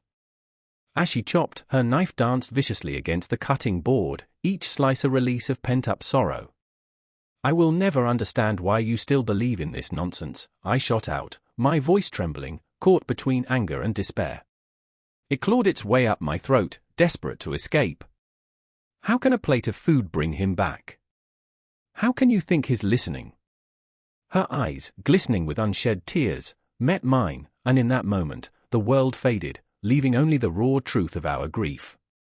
It's not about him coming back, but about keeping him alive in our hearts. Food is memory, a way to speak to the dead. I wanted to scream, to shatter the fragile glass of tradition, but deep down, I felt the stirrings of doubt, the gnawing fear of losing him entirely. Shadows flickered on the walls, a reminder that death was not an end but a haunting presence, always lurking, waiting for a moment of weakness. Outside, the city pulsed with life, its chaos a stark contrast to the solemnity inside. The distant sound of honking cars, laughter, and the hum of busy lives felt like an intrusion. They didn't know, couldn't possibly comprehend, the weight of remembrance that settled on our shoulders. I remembered the laughter that once filled our home, the warmth of his embrace, the way he would lean down and whisper secrets only I could hear. "Don't you see?" my mother urged, her voice breaking like a fragile thread. "He's here. He's always here." She gestured toward the food, arranged with painstaking care, each item a testament to our love and loss, a bridge between the living and the departed. The rice sparkled, a sea of grains whispering stories of childhood, of bedtime tales under the watchful gaze of the moon. The essence of our lineage simmered in the spices, each bite a connection to ancestors long gone. "It's sacred," she continued, her passion igniting the room. "Each morsel carries their essence. It's how we honor them, how we keep their spirit alive." But I was lost, trapped in the labyrinth of my doubts. The clock ticked ominously, each second a reminder of the inevitable, time, that cruel thief, stealing moments and memories alike. I could almost hear the echoes of my father's laughter, a ghostly sound entwining with the aroma of the food, beckoning me closer. Then came the moment that tethered my grief to something tangible. As we placed the offerings on the altar, I felt a shift, a crack in the air that vibrated with unspoken words. The food glistened in the dim light, a beacon calling out to the unseen. In that instant, I caught a glimpse, a flash of his smile, the warmth of his presence brushing against my skin like a soft breeze. I remember, I whispered, my voice faltering. I remember the stories, the lessons, the love. With each word, the tension grew, wrapping around us like a storm. I clutched my mother's hand, the heat of her skin grounding me amid the chaos swirling in my mind. I remember the day you taught me to cook, I continued, my voice gaining strength, the kitchen transforming into a vessel of memory. How you laughed as I burned the rice, yet insisted it was still edible. Your laughter was a balm, a reminder that even in mistakes, there was joy.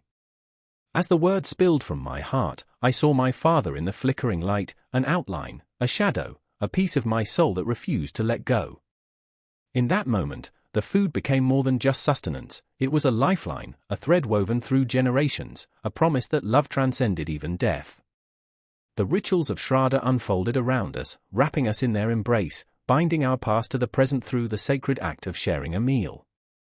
Outside, the city thrummed with life, oblivious to our ritual, our sorrow, our healing. But inside, the spirits gathered, drawn by the aroma, the love offered on a plate. I could feel the weight of their gaze, the gratitude radiating like warmth from the hearth. And in that quiet, heart-stopping moment, I realized the truth: food isn't just sustenance, it's a language, a way to communicate with those who walked before us. It is a vessel of memories, a bridge spanning the chasm between life and death. As the clock ticked on, I felt a sense of peace wash over me, a resolve to carry forward the weight of my ancestors with pride, honoring their spirits with every bite and every story shared. In this dance of shadows and light, life and death, we remained forever entwined, a circle of love that would never break.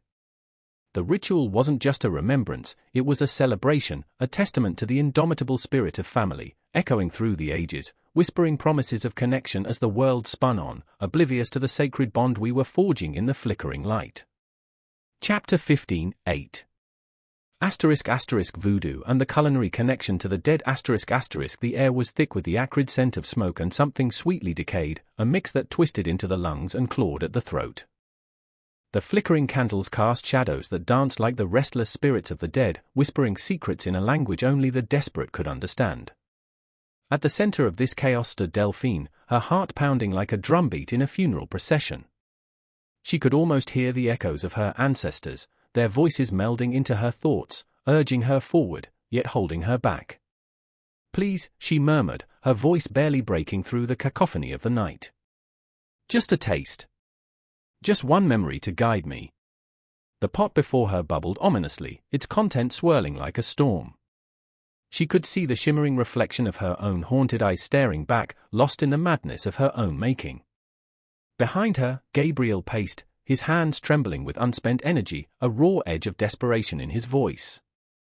"You don't know what you're invoking, Delphine. This isn't just about food, it's about them." His eyes flickered to the darkened corners of the room, as if expecting shadows to leap out and snatch him away. "What if you bring something back that shouldn't be here?" But Delphine couldn't think of that now. The pressure was building inside her, the weight of grief, the longing for connection. She had watched her mother slip away, watched as the life faded from those once vibrant eyes, and now all she craved was to feel her presence one last time. The whispers in the room grew louder, a symphony of memory. "I remember," she breathed, recalling the way her mother's laughter filled their home, how the kitchen became a sanctuary of warmth and love. "I remember the way she would make gumbo, the spices swirling like stories in the air. I remember." "Stop!" Gabriel's voice shattered her reverie, the adrenaline in his tone slicing through the thick atmosphere. "You're not just cooking, you're calling out to the dead. Don't you see? They might answer." The tension coiled tighter, the room crackling with a danger that sent a shiver down her spine. Delphine felt the pull of the pot, its warmth beckoning her, the aroma wrapping around her like a lover's embrace. She didn't want to fear it, she wanted to savor it. The culinary connection to the dead was not a curse, it was a communion. A chance to reconnect, to feel what it was like to truly belong again. And then there was Marie, standing in the shadows, arms crossed, the embodiment of doubt. "You're playing with fire, Delphine. You think you can just summon the past with a pot of soup?" Her voice was low, almost a growl. "You're flirting with something you don't understand. You think it's all just magic and spices. Maybe it is." Delphine shot back, anger igniting a fire inside her. "Maybe that's exactly what I need. What we need. You've lost too, Marie. You've felt the void, and yet you stand here judging." The words hung heavy in the air, thick with pain and truth. Marie flinched, the flicker of her own grief flaring before her eyes. "I lost my grandmother, too," she whispered, and for a moment, vulnerability cracked her stoic facade. "But I refuse to let her memory drown me in this madness." Silence fell, heavy and suffocating, wrapping around them like a shroud. Each breath felt like a betrayal, each heartbeat a reminder of loss. Delphine could feel the shadows creeping in, wrapping around her like vines, tightening their grip. "I just want to feel her again, to taste the love she gave me," she said, voice breaking, raw emotion spilling over. "Is that so wrong?" The pot bubbled, the steam swirling up like a ghost escaping the confines of the earth. The aroma intensified, and memories danced at the edges of Delphine's consciousness, her mother's voice, the warmth of her embrace, the way love tasted when it was served with a side of gumbo. She couldn't let it go. Then, with a sudden fury, Gabriel stepped forward, hands outstretched. "If you do this, you could lose everything," he said, desperation filling his voice. "We could lose you.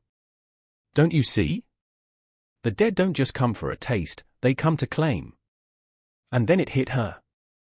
The truth, like a knife slicing through the fog of longing. This wasn't just about her mother. It was about the weight of every soul lost, every connection severed, the gaping void that had become their lives. Every meal shared, every laugh, every shadow cast in the kitchen where love simmered like a pot on the stove. Delphine's heart raced, the walls closing in, the world narrowing into a single point of unbearable clarity. "I remember," she whispered, the words spilling from her lips like a prayer. "I remember the taste of home, the warmth of memory. If I can bring that back, then maybe, just maybe, I can find my way through this darkness." As she leaned closer to the pot, eyeing the swirling concoction, the shadows stretched and twisted, the air thickening. The candles flickered ominously, a warning she could barely comprehend. In that moment, as the veil between worlds thinned, she felt it, the unmistakable pulse of the dead, thrumming beneath her skin. A call, a beckoning, a promise of connection. And as the pot boiled, the room trembled with the weight of possibility. The laughter of the dead echoed like a distant song, teasing the edges of her mind. But would she be ready for the price that connection demanded? Would they be ready to confront what lay beyond? In the space of that heartbeat, the shadows loomed closer, and Delphine realized that the culinary connection to the dead was not simply about taste, it was about choice. The choice to engage with the past, to dance with ghosts, to embrace the heartache that came with it. Nothing would ever be the same again. Before she could grasp the gravity of her decision, the room erupted in an unholy cacophony, the air thick with the scent of spices and memories. The past and present collided, and Delphine knew that whatever happened next would etch itself into her soul forever. The dead were not waiting for invitations, they were hungry, and she was about to serve them a feast. The rumble of drums pulsated through the thick, humid air, a heartbeat echoing in the night.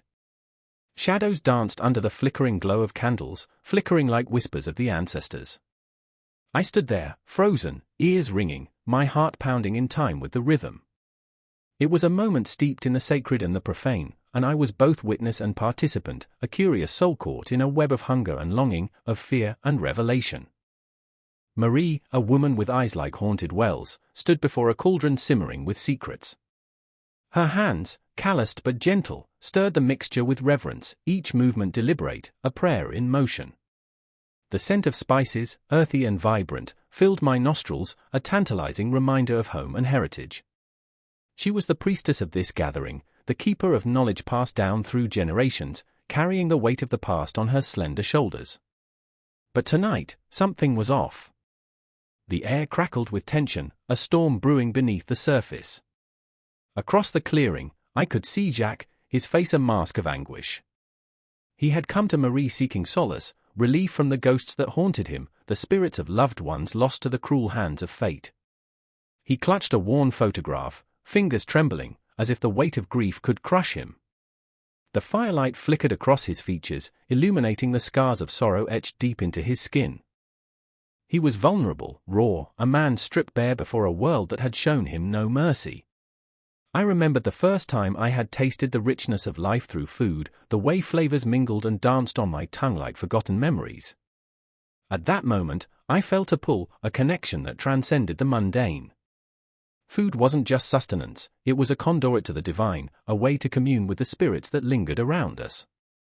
As the sounds of the drums grew louder, I was reminded that in voodoo, every ingredient had a story, every meal a purpose. "Marie," Jacques whispered, voice thick with desperation, "I need to speak to them. I need to know they're at peace." His words hung in the air like a heavy fog, thick with yearning. I could feel the tension, a taut string ready to snap. Marie turned to him, her expression a blend of compassion and caution. "The spirits will answer, but only if you are ready to hear their truths." Those truths, I knew, were not always sweet. They could slice through the heart like a knife, revealing the rawness of existence. I took a step closer, drawn into their world, a world steeped in ritual, where food became an offering and the act of eating transformed into a sacred ritual.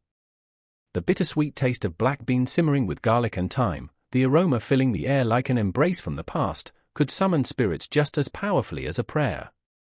"I remember the first time I made griot," I said, my voice trembling with emotion. The smell of fried plantains wafting through the air, the laughter of my mother as we cooked together. It was not just food, it was a connection to my ancestors. My eyes met Marie's, and I saw a flicker of understanding pass between us, a shared recognition of the power that lay in our culinary heritage. As the cauldron bubbled, Marie added a dash of pepper, her movements fluid yet purposeful. "Every dish holds a story," she murmured, her voice barely above a whisper. "Every spice, every flavor, calls forth the spirits, inviting them to join us." The air thickened with anticipation, an electric charge that sent shivers cascading down my spine. I could feel the spirit stirring, rising with each stir of the pot, each prayer infused into the meal. Jack stepped forward, desperation etching deeper lines into his face. "What if they don't want to speak to me?" The fear in his voice was palpable, a raw wound laid bare. "What if they're angry?" The drums shifted, a sudden cacophony that felt like the pulse of the universe, a warning and an invitation. Marie's eyes darkened, the shadows deepening as she reached for a handful of herbs, tossing them into the cauldron with fierce intent. "Spirits are not vengeful, Jacques. They are mirrors of our own hearts. You must face your truth to find peace." In that charged moment, time felt suspended. The world outside faded, and the air thickened with the scent of boiling roots and spices. Each breath was heavy with the weight of what was to come, a delicate balance between fear and hope. I felt the pulse of history, of struggle and survival, of joy and sorrow, all intertwined within the fabric of food and spirit. The cauldron erupted in a frenzy, bubbles bursting like suppressed emotions, and suddenly the atmosphere shifted. A low hum filled the air, a resonance that vibrated within my very bones. Shadows flickered, elongating and swirling, as if the spirits themselves were gathering, drawn by the call of their beloved dishes, their story simmering just beneath the surface. Jack stepped back, fear flickering in his eyes as he clutched the photograph tighter, knuckles white. "I can't do this," he gasped, caught between the pull of the past and the uncertainty of the present. "What if they come for me?" "Then let them come," Marie said, her voice a fierce whisper, an invocation that seemed to summon the strength of countless ancestors. "Let them speak, let them guide you. You are not alone in this." I felt the weight of her words, a promise that reverberated through the midnight air. With every heartbeat, the tension reached a crescendo, and I realized that this was more than just a culinary ritual. It was a reckoning, an unearthing of buried truths, a confrontation with the very essence of who we are. Food as a language of the soul, a portal to the other side, where the flavors of life met the echoes of death. And in that moment, Under the watchful gaze of the flickering candles and the pounding drums, I understood that food was not just a means to survive, it was a vessel for healing, a bridge to the spirits, a way to reclaim lost connections. I could feel the spirits stirring around us, eager to connect, eager to guide. The cauldron bubbled and hissed, a tempest of flavors and emotions, and as I felt the intense gaze of the night upon me, I knew that this was just the beginning. The line between the living and the dead blurred, and the feast awaited. The kitchen was a battlefield teetering on the edge of chaos. Steam rose like the spirits of the departed, wrapping around the mourners who huddled, eyes hollow and hearts heavy.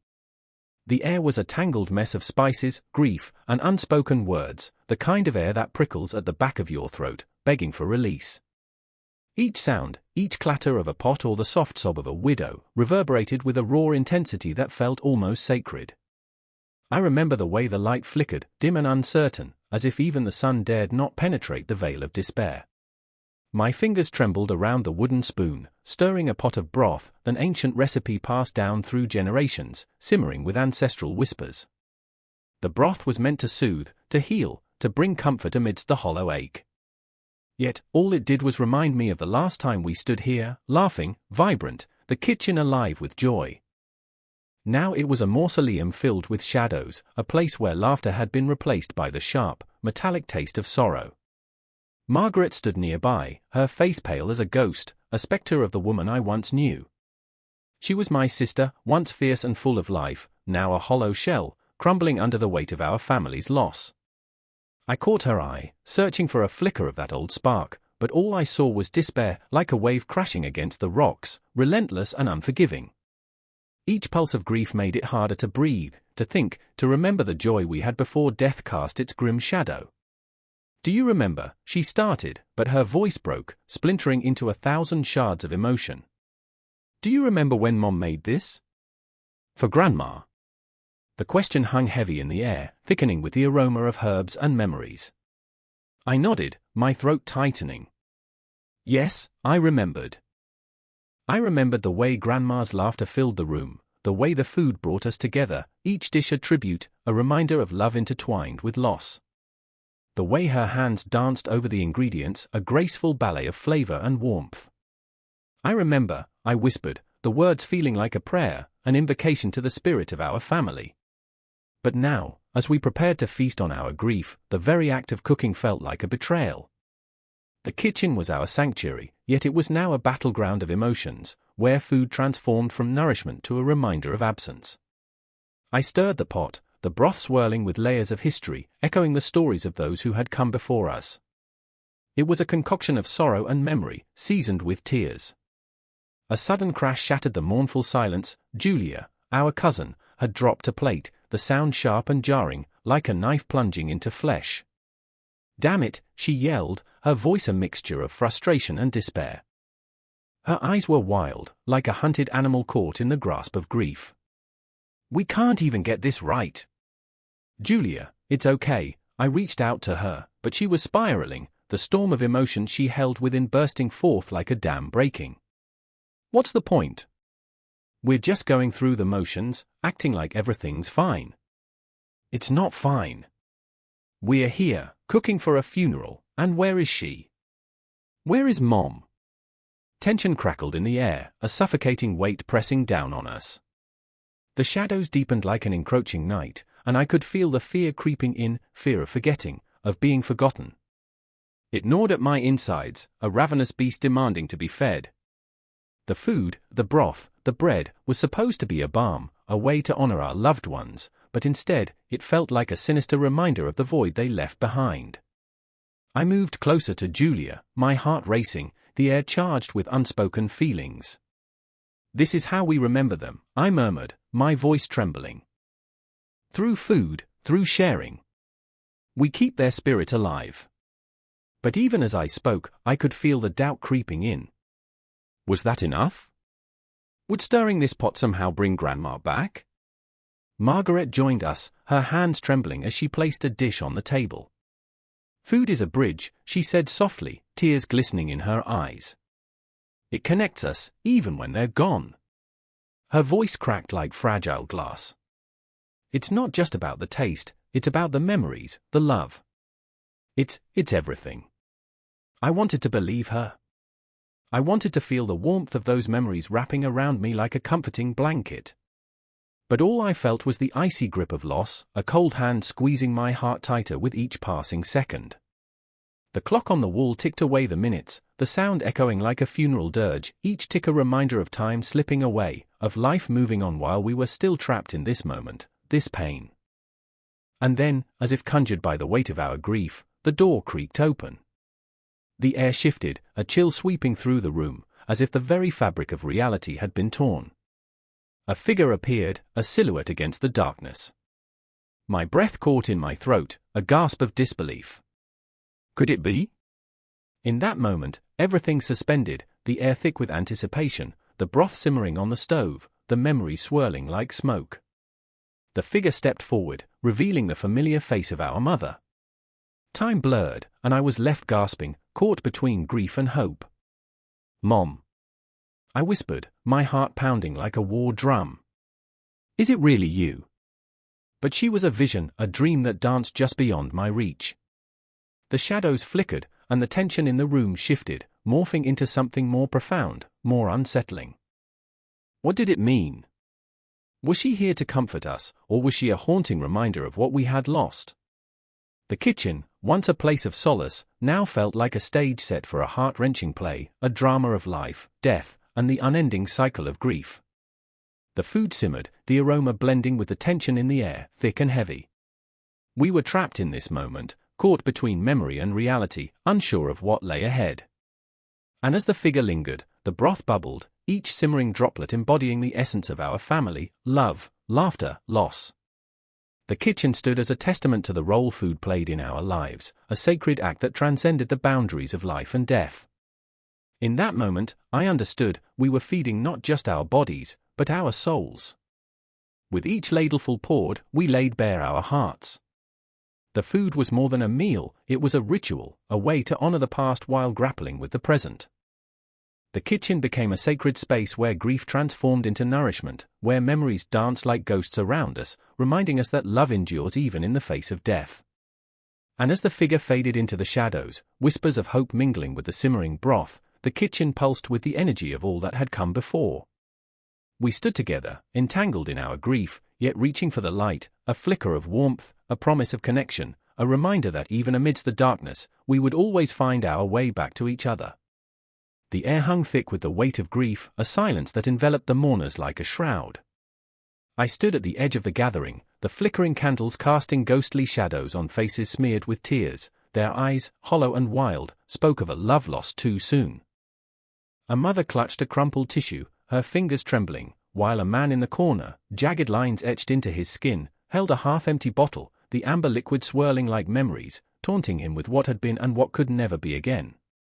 This was not just a funeral, it was a crucible, where pain and remembrance intertwined like an insidious dance, and food, the sacred, nourishing balm, took on a grotesque significance, a bridge between the living and the dead.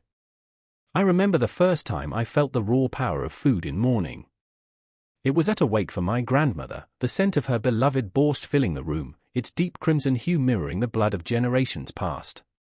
Family gathered, faces pale, voices low, each spoonful was a ritual, a whisper of connection to her spirit. She would have loved this, I heard someone say, the word stained with longing. I remember how we stirred the pot, blending our grief with nostalgia, as if the very act of eating could resurrect the laughter of her voice, the warmth of her embrace. In Italy, the mourners gather around the table with a shared plate of pasta, the strands tangled like their sorrow. A family friend, Marco, stands up, his hands trembling as he raises a glass of wine, the deep red liquid reflecting the weight of unspoken words. To our beloved Lucia, he mutters, his voice cracking. The room echoes with silence, a pact forged in the space between thoughts. Food becomes a conduit, a means to honor the gone, and Marco, with eyes glistening, seems to channel a spirit beyond the grave. Her lasagna, every layer a memory, he says, and we all feel the ghosts of laughter enveloping us, the bittersweet taste of garlic and nostalgia mingling in the air. But the customs shift as we cross oceans.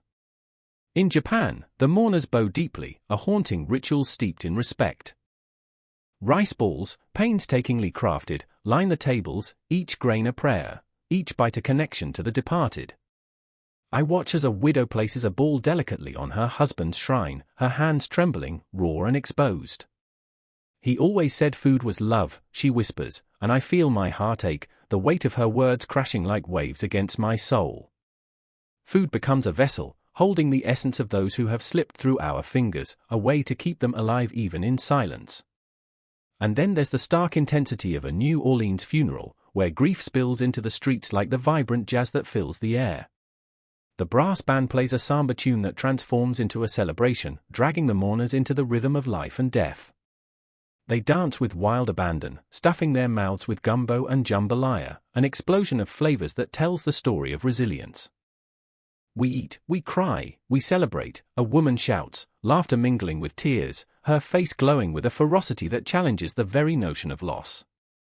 The food becomes a lifeline, a testament that life, even amidst the wreckage, can be fierce and beautiful. I remember the shadows that loomed in all these moments, the heavy silence that punctuated laughter, the ache of absent voices. In Ghana, where funerals are colorful festivals, the feasting is as loud as the music. The goat is sacrificed, its flesh a symbol of life given in tribute to the dead. I hear the drumming, a heartbeat echoing across the land, and feel the rhythm pulse through me, urging me to join in.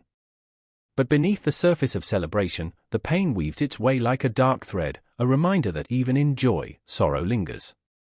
We honor them with food, with dance, a woman explains, her eyes gleaming with a fierce pride.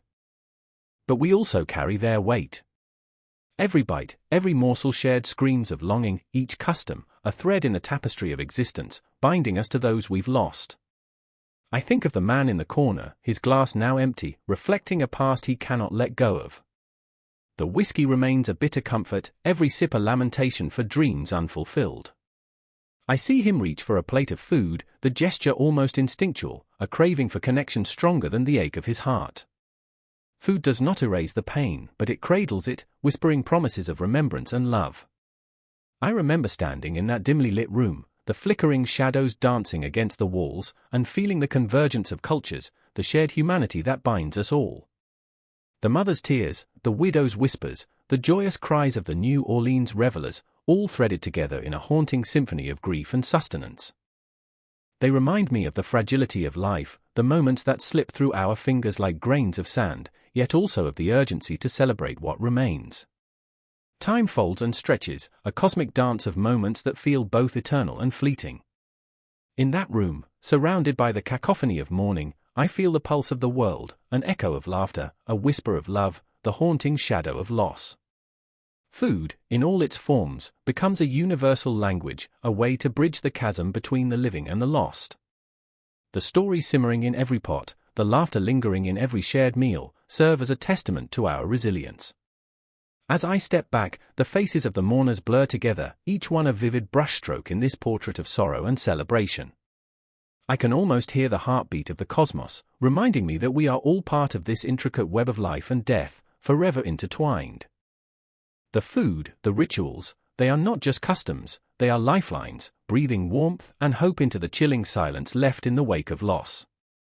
And I know, in this moment, that the journey, raw and beautiful, continues, woven together by the threads of memory, longing, and the unbreakable bond of love. The wind howled like a banshee, wrapping the desolate village in a shroud of despair. I stood in the middle of the cobblestone street, heart pounding in my chest, every thud echoing against the cold air. Shadows danced around me, flickering beneath the dim glow of a single lantern, casting long, jagged fingers against the worn stones. There was no escape from the dread seeping into my bones, the kind of fear that gnawed at your sanity, whispering secrets of unspeakable horrors. They were hungry. Not just for food, but for something far darker. I could see it in their eyes, those gaunt faces hollowed out by desperation. In a world stripped bare by famine, the line between survival and monstrosity blurred. I could feel it, a storm of emotion swirling in my gut, twisting and writhing like a beast desperate to break free. Lila was there, her hands trembling as she clutched a makeshift dagger, bone sharpened to a point. She was once a vibrant spirit, laughter spilling from her like sunlight on a spring day. Now, she was just a silhouette of her former self, shadows clinging to her like a second skin. I could see the conflict raging in her eyes, fear and hunger wrestling for dominance. Would she become a monster tonight? Would she taste the flesh of her own kind to fill the void gnawing at her stomach? "I can't do this," she whispered, a quiver in her voice that shattered my heart. It was a question, an admission, a plea. But the night was unforgiving. I remembered how we had huddled together weeks before, sharing stories of our dreams, our future. The laughter cracked like glass when the food began to run out, the stories fell silent as hunger silenced our hopes. Now, we stood on the precipice of madness, our humanity flickering like the dying flame of the lantern above us. Across the street stood Jonas, his brows knitted together, mouth set in a grim line. He was a soldier once, now, he was a shadow of valor, a man who had seen too much and lost too much. There was a darkness in him that had always been there, lurking beneath the surface, but now it boiled over with desperation. I could see the ghost of war in his eyes, and the weariness of a man who had fought battles for survival, but never like this. "Lila," he called, voice heavy with an urgency I could not bear. "If we don't act, we'll be the ones they consume. They're starving. We are nothing but meat to them." His words hit like a sledgehammer, shattering the fragile peace that clung to us. I felt my stomach churn, a mix of revulsion and an undeniable tug of survival, the primal urge to fight against the encroaching darkness. But at what cost? I remembered the old stories, the legends of tribes that had turned to cannibalism, driven mad by hunger and despair. Each tale a warning, yet here we were, standing on the edge of that abyss. I felt the weight of every historical figure who had ever faced such a grim choice, their fates intertwined with the choices we now made. Do we really want to become what we fear? I asked, my voice barely above a whisper, but loud enough to slice through the tension. The air crackled with the weight of unspoken fears, and I could see both Lila and Jonas wrestling with their own demons, the specter of cannibalism looming over us like a vulture waiting for its meal. They were hungry, but so was I, hungry for connection, for hope, for what it meant to be human. The thought of sinking my teeth into flesh, of tasting the very essence of life, filled me with a horror I had never known. The primal instinct clawed at me, and the absurdity of it all twisted in my gut. I felt a flicker of humor rise, a desperate attempt to grasp at straws in this madness. "They say it's like chicken," I muttered, the macabre irony almost choking me. Lila's eyes flicked to me, a small spark of recognition. "Let's not joke about this," she said, but the ghost of a smile curled her lips. And yet, the weight of the choice crushed us. It was a confrontation not just with the hunger that raged within our bellies but with the darkness that lurked in our souls. Jonas took a step forward, the bone dagger glinting in the dim light. "There's no time left. We must decide." I shivered at the finality in his voice. The clock was ticking, each second slamming into me like a wave of despair. The silence stretched, taut and suffocating, as we stood there, the specter of cannibalism wrapping around us like a cold embrace. Would we be devoured by our own fears, or would we become the very monsters we abhorred? The city around us held its breath, the shadows deepening, as time unraveled like a frayed thread ready to snap. I caught Lila's gaze and saw the flicker of her own resolve, a fleeting moment of courage lighting her features. But would it be enough? I could sense the ghosts of a million choices whispering through the air, each one dripping with consequence. I remembered a time when laughter filled the streets, when food was shared and not fought for. "We can find another way," I pleaded, my heart racing against the grip of despair. There must be a way out. But deep down, I knew the truth. This was survival at its most primal, a reckoning of the human spirit against the abyss. The air thickened with tension, and in that moment, we stood on the thin line between humanity and savagery, the shadows thickening around us like a dark fog. The village faded into the background, and it was just us, the three of us, caught in a web of desperation and desire, each heartbeat resonating with the weight of the choices we faced. As our resolve began to crack, the darkness loomed closer, and I felt the boundaries of our humanity fray. There was no way out but forward, into the unknown, into a night that promised to engulf us in its cold embrace. And in that moment, our lives became intertwined with the ultimate truth of existence, the haunting, spine-chilling dance of survival and the grotesque beauty of what it means to be human.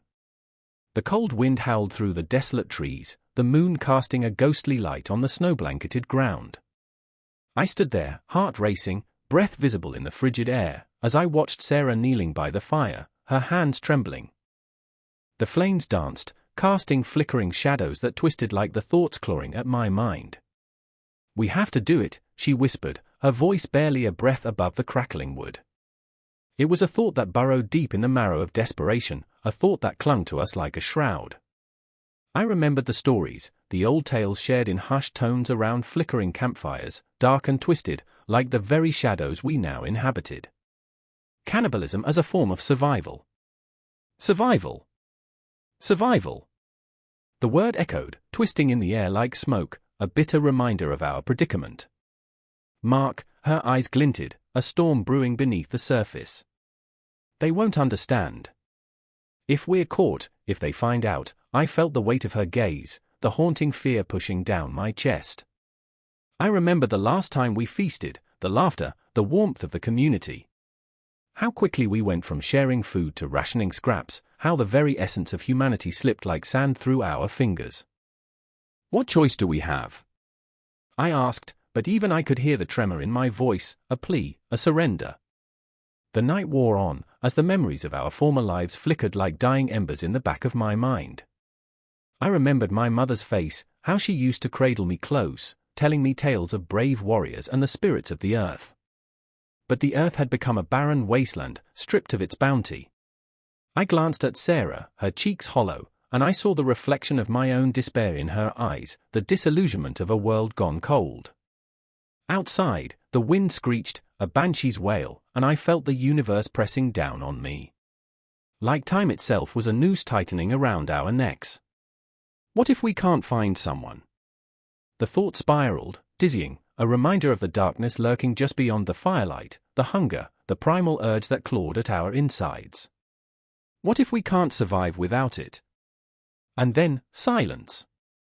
Just the flicker and hiss of the flames, an echo of our impending doom. I could feel the cosmos shifting, as if the stars themselves were whispering secrets of those who had walked this path before us. The ancient tribes, the desperate souls, the ones who danced with death and still sought reverence among the bones of their ancestors. "I remember the stories," Sarah said, her voice a fragile quaver. "I remember the old rituals." Her words hung in the air, heavy with an unspoken truth. The tribes that honored their fallen by consuming them, weaving a tapestry of life and death, of respect and survival. It was grotesque and beautiful, a contrast that twisted my gut. "The Inca," I murmured, almost to myself, "they believed in honoring the dead." "Yes," she said, her eyes widening, "and the Maori, they shared the flesh of their enemies as a mark of power. But we weren't them. We were just two people curled against the night, fueled by desperation and driven by hunger. What if we lose ourselves?" I asked, the words trembling on the edges of my lips. "What if we become monsters?" The fire crackled ominously, as if mocking my fear. The thought of consuming flesh, of crossing that line, sent chills racing down my spine. Yet, the gnawing ache in my stomach was a cruel reminder of our reality. "I can't," I whispered, the admission tasting like ash. "I can't do it." But beneath my reluctance, a flicker of something darker stirred, a primal instinct, a survivalist's fire. It made my skin crawl, the thought of surrendering to this grotesque cycle. I thought of our ancestors, who faced their darkest nights with resolve. Blood painted the earth, and yet, they honored it, venerated it as part of a greater cycle. "Mark," Sarah's voice broke through, urgent. "We have to be strong. We have to honor our will to live." As the fire crackled, I thought of the stories of old, those who survived the unthinkable. The Arctic explorers who resorted to horrifying lengths to endure the frozen abyss. The shipwrecked sailors who clung to the lifeboat, desperate glances exchanged as they weighed friendship against survival. With trembling hands, I reached for the knife that lay between us, a glint of silver against the darkened night. My heart raced, a relentless drum in my ears, as I watched the flames dance, flashes of light illuminating the raw, tangled fear etched on Sarah's face. "We're not those people," I said, but the conviction in my voice faltered. "Who are we?" she shot back, voice sharp as ice. "Are we the lost? The ones who let the hunger consume them?" Her words cut deep, and I felt the weight of her anguish. She was right, in a way. We were on the precipice, staring into the abyss. The lines blurred before our eyes, and I could feel the past echoing in the wind, a chorus of the damned.